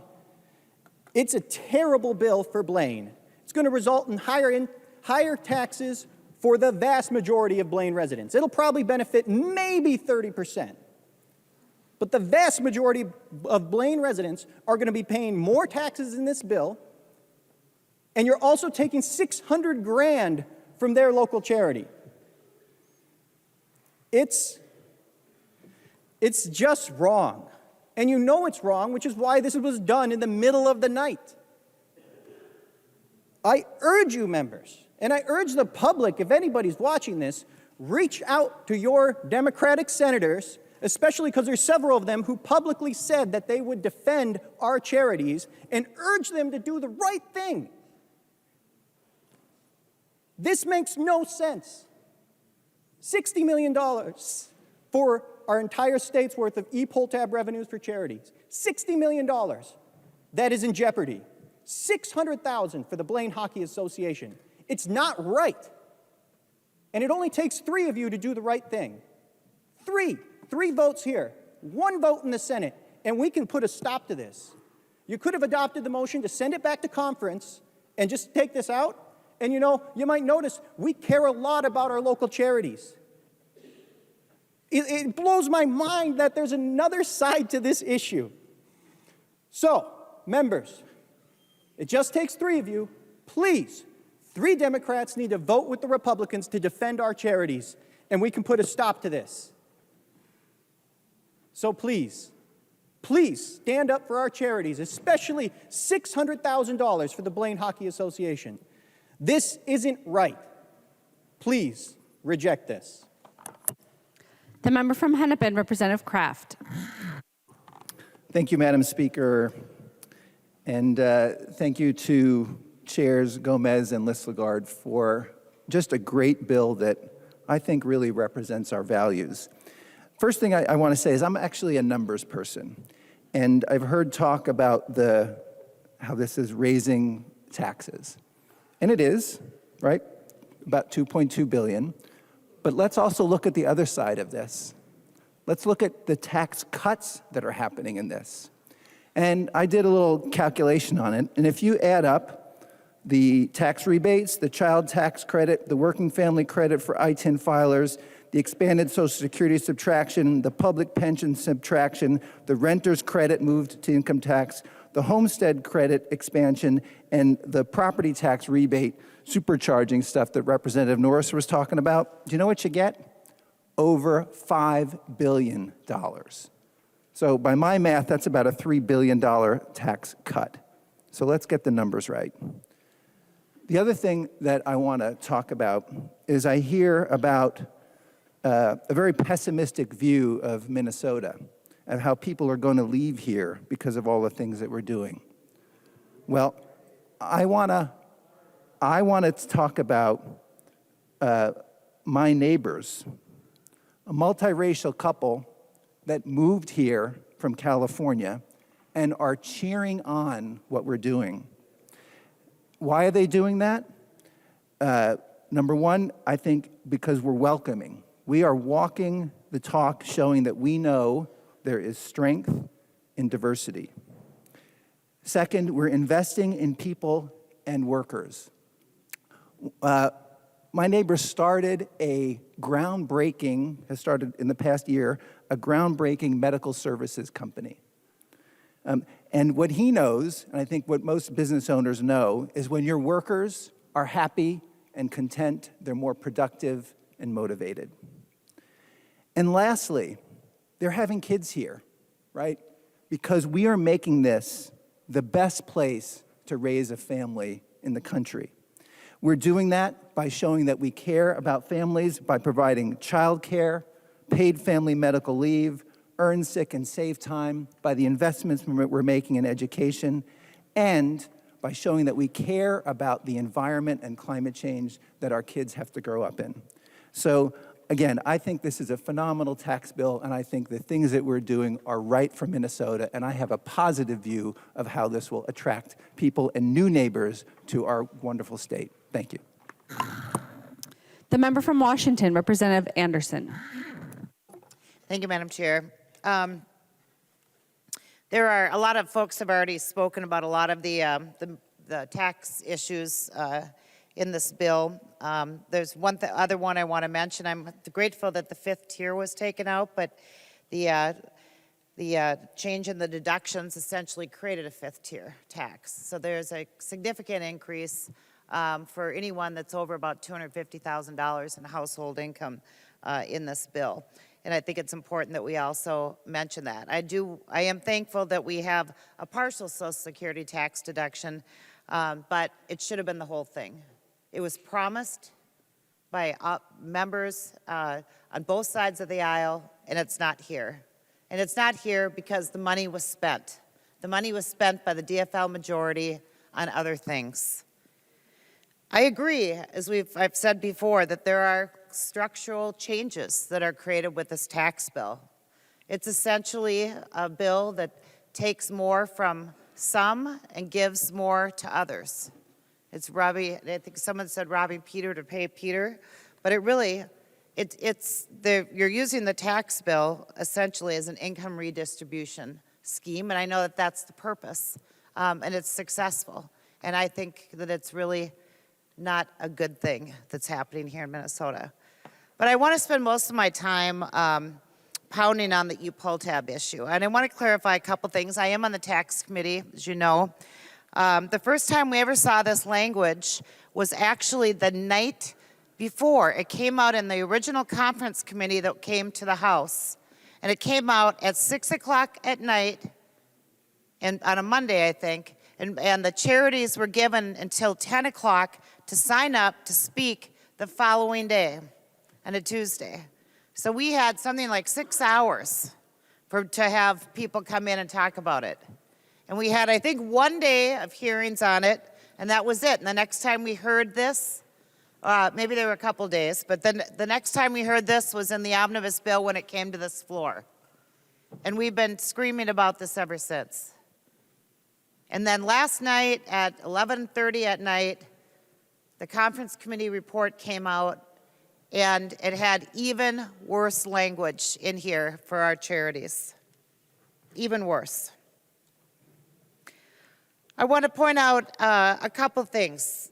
We say nobody knows how much revenue will be lost. Well, I think that we wouldn't have this issue before us unless the people pushing this bill actually believed that this will lose a lot of revenue. That's why they're pushing it. And this isn't about keeping any word or anything. If you look at the lawsuit and the judge's ruling, it was very clear that the intent of the original language that was passed in 2012 can be interpreted multiple ways. And all the different parties in 2012 were here when that language was passed on e-poll tabs. And the original games that were created in like 2012 had the open all features, and no one made a stink. And it's happened because it's been so successful for the charities that now all of a sudden the competitors, who generally are the tribes in Minnesota, now they want it shut down. And they believe that they have the ability to do that because of the DFL trifecta, and maybe that's Point of order, what's Madam going to Speaker. happen. Go ahead. Representative Tabke, please state your point of order. Under Mason's 124, paragraph 3, it is not the person but the measure that is subject of debate is not allowable to remain the motives of a member. This is not, we cannot be talking about why things are getting done, just talk about the bill. Representative Anderson. Thank you. I didn't talk about the motives of the members. I talked about the motives of the people pushing this bill. Okay. That's what I talked about. And the fact that they thought it could get done, and it's clear that it is. It's very clear that it is. I know there's a tax break, very laughable minor tax break in here for the charities. There's also language that says that the developers can only charge so much, but you know what? How much is a percent on zero, okay? So there's nothing taken into effect, the fact that these are going to have less games, which is the entire purpose of this, is to hurt the games. It's to hurt the charities. It's to hurt the revenue that's brought in. Representative West talked about Blaine hockey and how proud he is. Well, Matamidi won the Class A tournament a few months ago. Matamidi Hockey Association is one of the charities on this list that I handed out. I don't know how much they bring in, but I know that they've helped pay for the stadium, their ice arena in Matamidi. You're hurting them. Other charities you're hurting in my district alone. And there are, I think, 11 or 1,200 on this list. The American Legion Post, 225 in Forest Lake. The American Legion Post, 620 in Hugo. I mentioned the Matamidi Hockey Association. The Dead Broke Saddle Club. For anyone that has a horse or loves to ride, there is an arena in Hugo. It's amazing. They have little competitions all the time. It's a nonprofit. You are hurting my arena in Hugo. You are hurting the Dead Broke Saddle Club. The Forest Lake Athletic Association. Forest Lake, Representative Hill is not in here. He represents a small port of Forest Lake too. The Lions Club of Forest Lake. A lot of these. Washington County Star Trail Association. There are several legislators from both sides of the aisle that are in Washington County. You are harming the trails in Washington County. The VFW Post in Forest Lake. We heard a very passionate speech from Representative Hudella earlier. He's very involved in charities. He's very involved in veterans issues. Most of the groups, significant chunk of the groups on this list that you all have, our charities, are supporting veterans, or they are supporting children and youth sports. And you are harming them. You're harming them. I won't say it because I'll get called out of order again. But we all know why. We all know exactly what's going on. There is no reason for this to be in here. There's no reason to not only have had it in the first place in the House tax bill, but then to turn around and make it even worse. Last night at 11:30 at night, right before this tax bill shows up on the floor of this House. And I think, as many have said, we all know you have the votes to pass this, but you should be ashamed of what you are doing to our charities in Minnesota. This is wrong. You know what's wrong.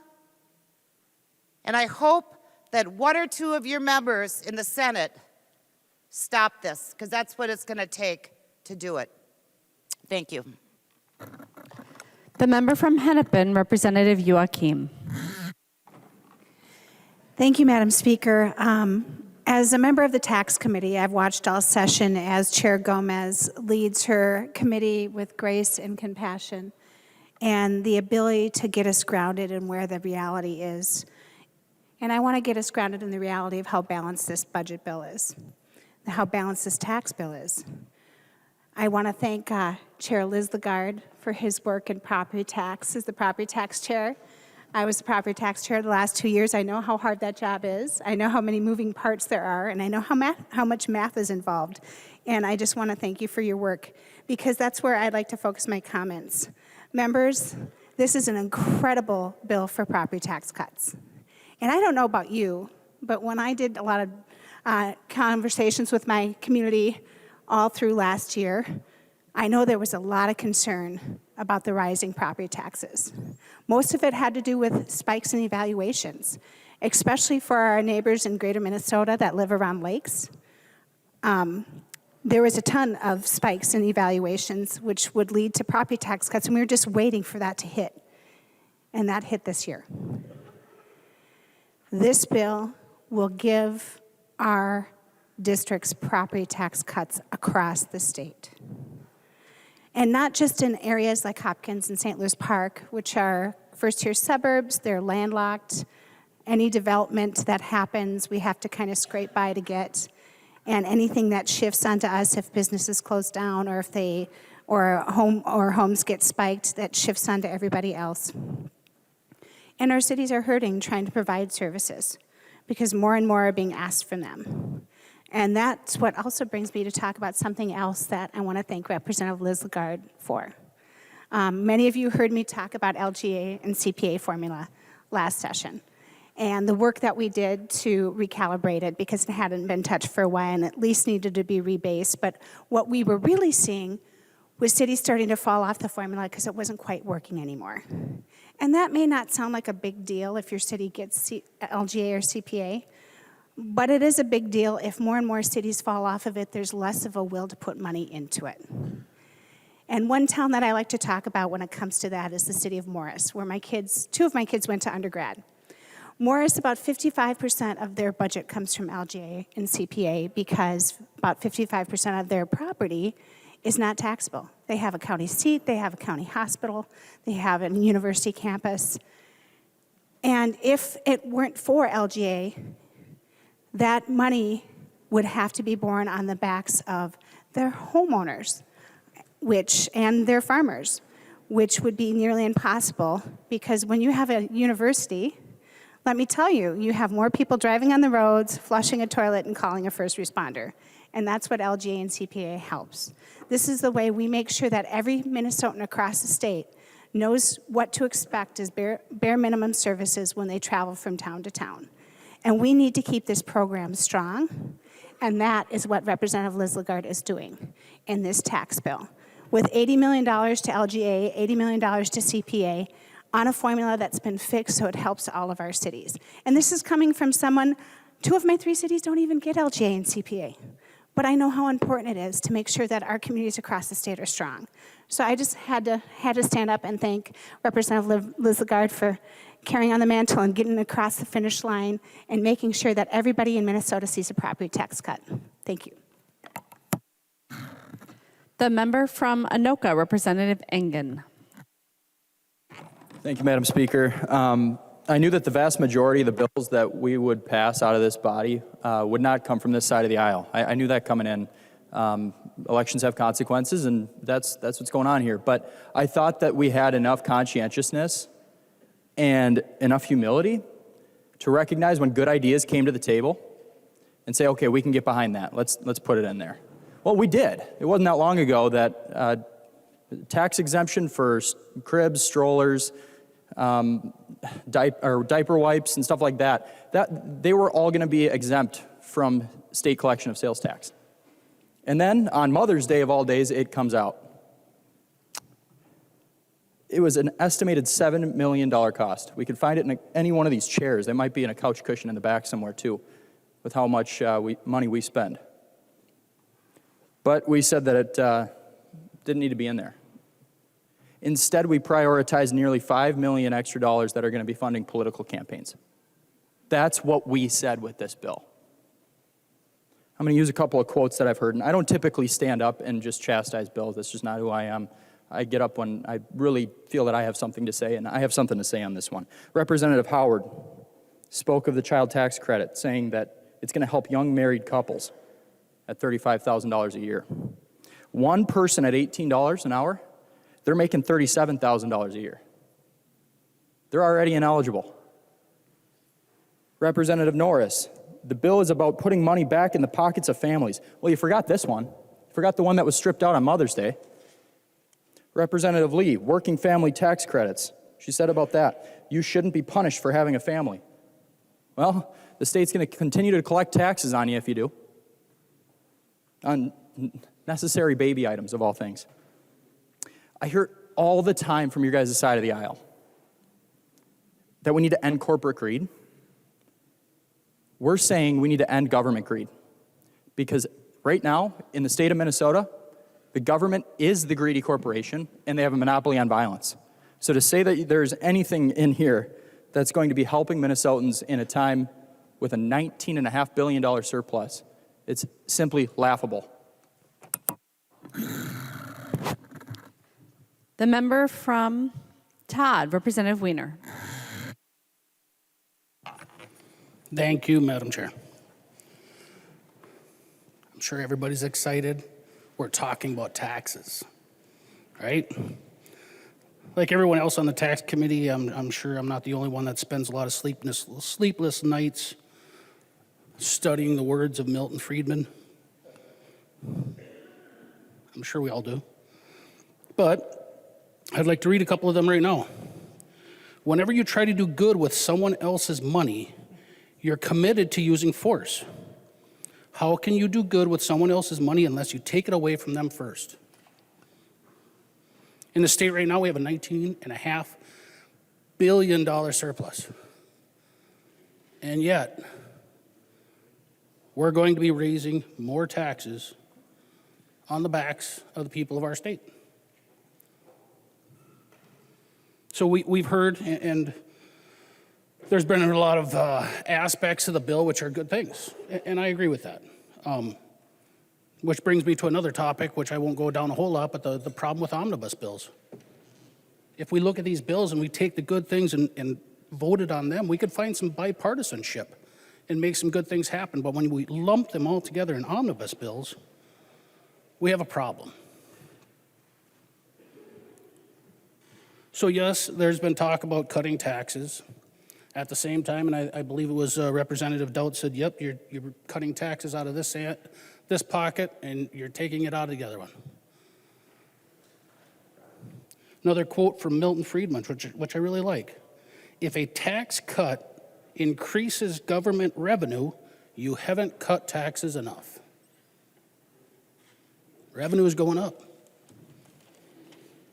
It's going up a lot. So, I usually try to throw in a music quote or something like that.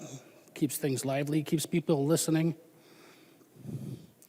I'm a simple man. I like to break these things down and say, how can I compare it to something else to educate the people in my area of what this means?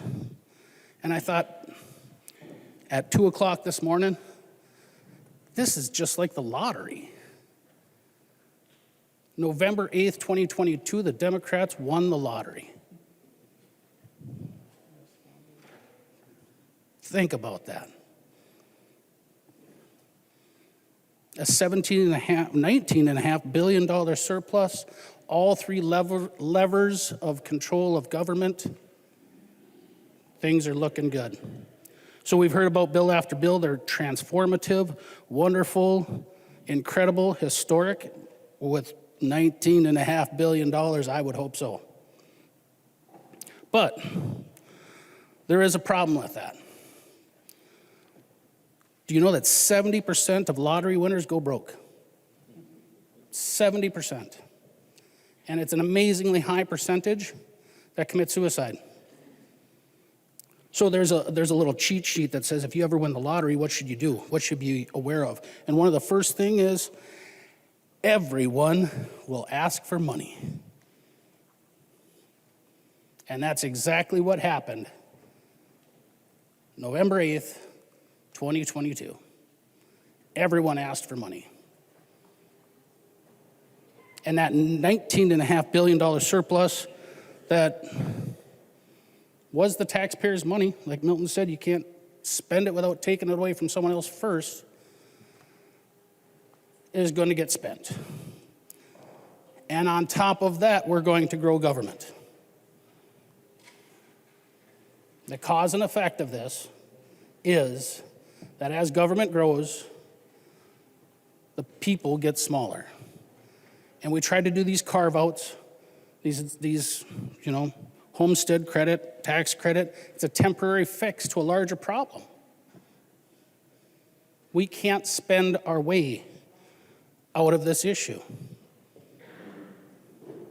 At some point in time, we have to realize that we don't have a tax problem, we have a spending problem. So I kind of compare it to another movie quote. I think about the two knights when they're fighting there, and the one cuts off the other guy's leg. 'Tis but a scratch. Every time we tax business more and more, they lose a limb. First it's a leg, then goes the arm. Pretty soon it's the other leg and then the other arm. And there's nothing left but a stump. And they have no choice but to either close shop or go away. Now, I agree, our businesses are resilient. They will fight just like that knight until the end, and then he'll say, come back and fight me. And the guy says, what are you going to do? Bite me? Those businesses are going to try, but eventually they're going to fold up. And those small businesses are going to suffer with these taxes that we're going to be putting on Minnesota. With a $19.5 billion surplus, and we couldn't find a way to give it back to them. The promises that were made during the campaign season on so many different levels. And now a paltry $265 or whatever that number is back to taxpayers when they were told it was going to be thousands. 2,000. To quote my favorite climate activist, how dare you? We could have done better. We had a surplus.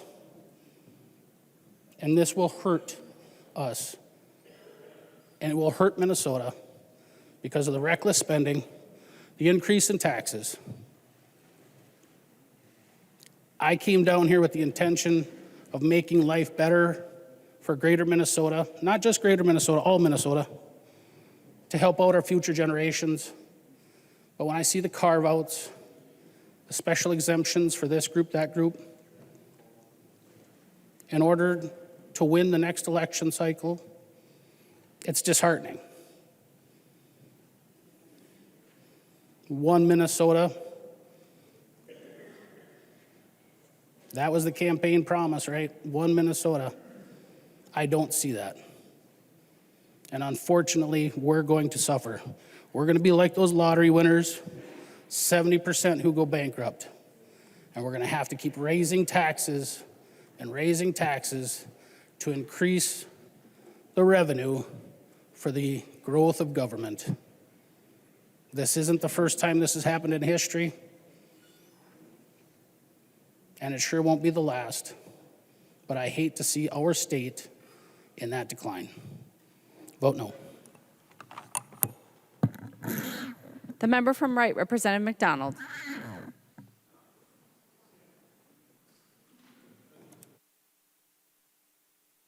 Oh, Madam Chair, thank you, Madam Speaker. I actually pulled my name off the list. I don't think there's anything I can say that will change the mind of the majority for not raising taxes so much when we have a record surplus. So there's nothing I can say that will change the outcome.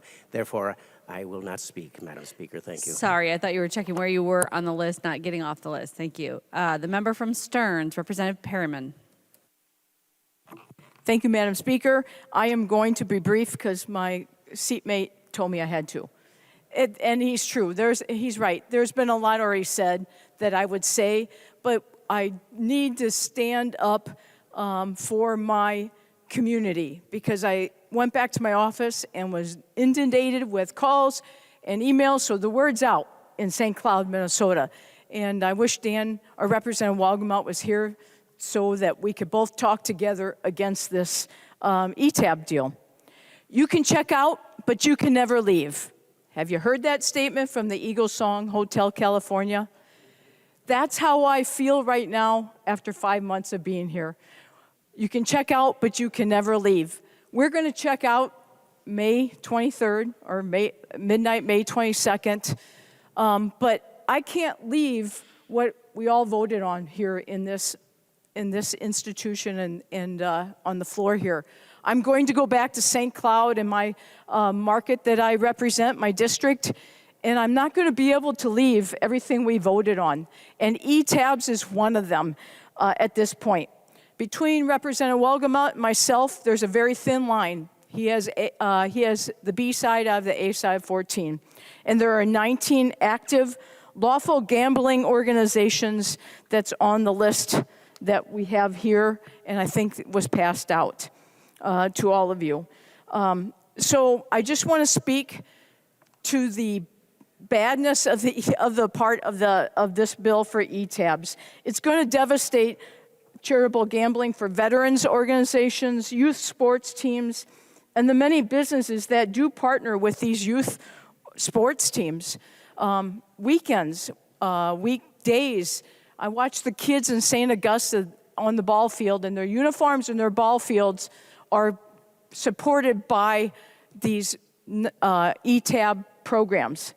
And I know everyone says, some can say, what's the big deal that we're going back that you got to do manually? The big deal is, and I don't know the amount of money that will be lost either in my organizations, but I do believe in these organizations because they've all contacted me, and I have to believe, I know that Representative Walgamot also heard from these organizations saying, it is going to hurt us. It is going to hurt us. And so I just trust in my constituents that they need a voice. They need a voice on this, and I'm the voice right now here on this floor.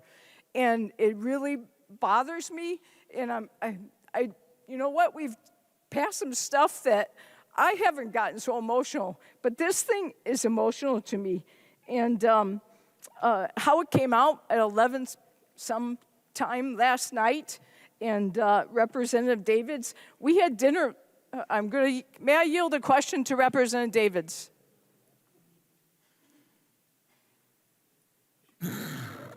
He will yield. Representative Perryman. Representative Davids, last night we had a really nice dinner, a lot of us, and we talked about a lot of things in the bills, but did you know at that time this was going to be presented us today? Representative Davids. Thank you, Madam Speaker. Representative Perryman. I knew that there'd be some provisions regarding e-pull tabs, but I just didn't know how devastating they'd be. Representative Perryman. Thank you, Representative Davids. I appreciate the answer.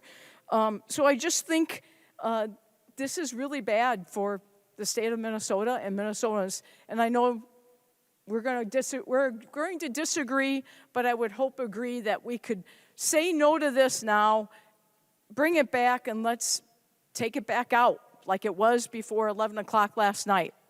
Take it out. Pages, and here is the bill and it's not a prop, Speaker. It's not a prop, it's the bill. And on page 309 and 310 of 380 pages, the bill for this act is going to be harmful to a lot of youth sports, some families that that do this for helping their children in a lot of states of their lives, and fields and uniforms, everything that Minnesota stands for, quality of life, and weekend baseball games and soccer games and hockey games and our veterans. I just can't not believe that we're bringing this and springing this on so late in this game, and not, I don't know, I just, again, and this is not dramatic. I want you all to know I'm not a dramatic person. I am just hit by this very hard from my constituents, and I wish somebody would hear us over there. I wish you guys would hear us. Thank you, Madam Chair. The member from Traverse, Representative Backer. Yeah, Madam Speaker and members, you know, we had this handout from Representative Anderson, and I was quite surprised, first of all, the amount of organizations that do what they do, from Breckenridge to Rossay to Fergus Falls to across my district. And I actually went over to Representative Murphy and said, wow, you have a lot in your district too. And I even matched marked down Beardsley Fire Relief. I know they're not in my district, they're in the other Representative Anderson, but obviously I run with them. The Browns Valley Ambulance works with the fire department in Beardsley and the first responders. So there will be a decrease. We don't know how much. That's been said several times on the floor. The challenge that I have is when you propose such a large redistribution of dollars, which makes it the largest increase in tax in history of Minnesota. When you live on the border of South Dakota and you have your district that goes into North Dakota, and Representative Joy would know better than I would, you look at Moorhead, about 50,000, you look at Fargo, 250,000. I mentioned before I do a parade. Starts 2 parades, actually I could do 3. There are 3 parades, Breckenridge and Wahpeton, they love parades. It's the only community I think in the whole state that has 3 communities. You start in Minnesota, you go into North Dakota. And it always amazes me how much more Wahpeton, Fargo, Watertown, South Dakota is better developed than us in Minnesota. Is it because they have better people? I don't think so.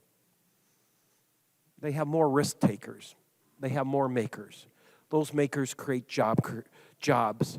So we have more families. This bill crushed workers because they're going to go into South Dakota. They're going to go into North Dakota. We are struggling on the border. That was one of the reasons I ran, because I'm sick and tired to go from Canada down to Iowa and have all the communities larger in the Dakotas. I have quite a few good friends that serve as reps in North Dakota, in South Dakota, senators, and they beat me up, and rightfully so. Well, actually, they don't beat me up. They pick on me because they say, boy, if St. Paul could keep doing what they're doing, we're growing our state. It is. We've heard this from Representative Wiener said it's the best. Us job creators are getting sick and tired of being kicked in the stomach. We do everything. We do. We make sure our staff is good. I was off the floor here. I mean, just briefly, there was an ambulance run, and we had our staff people, which several of them at the hardware store volunteer. My brother's gone. We still have people coming in. They want to buy stuff. But we make it happen because we help our communities. This just kicks people into the other states. I'm talking about families who volunteer. I'm not talking about these big, rich corporations. I'm not a rich corporation at all. The people that I help up and down the borders, they're not rich. They just work harder. They work like a dog. And we're getting penalized because we want to help grow our communities instead of kicking the jobs and the workers into the Dakotas. So It just doesn't do anything for the state except for keep taking assets and kicking them in. So we'll vote no for this. A lot of people have said other things I want to say. At the end of the day, when we have such a record surplus, we are taxing the heck out of good, hard-working Minnesotans with the increase in taxes that we see. North Dakotans and South Dakotans, those state governments are saying, keep doing what you're doing, Minnesota, because we're going to grow our population. Thank you, members. Vote no.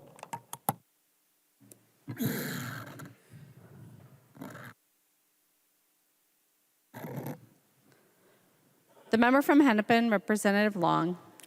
Madam Speaker, I move a recess to the call of the Speaker. Representative Long moves a recess to the call of the Speaker. All those in favor, please say aye. Aye. Those opposed, say no.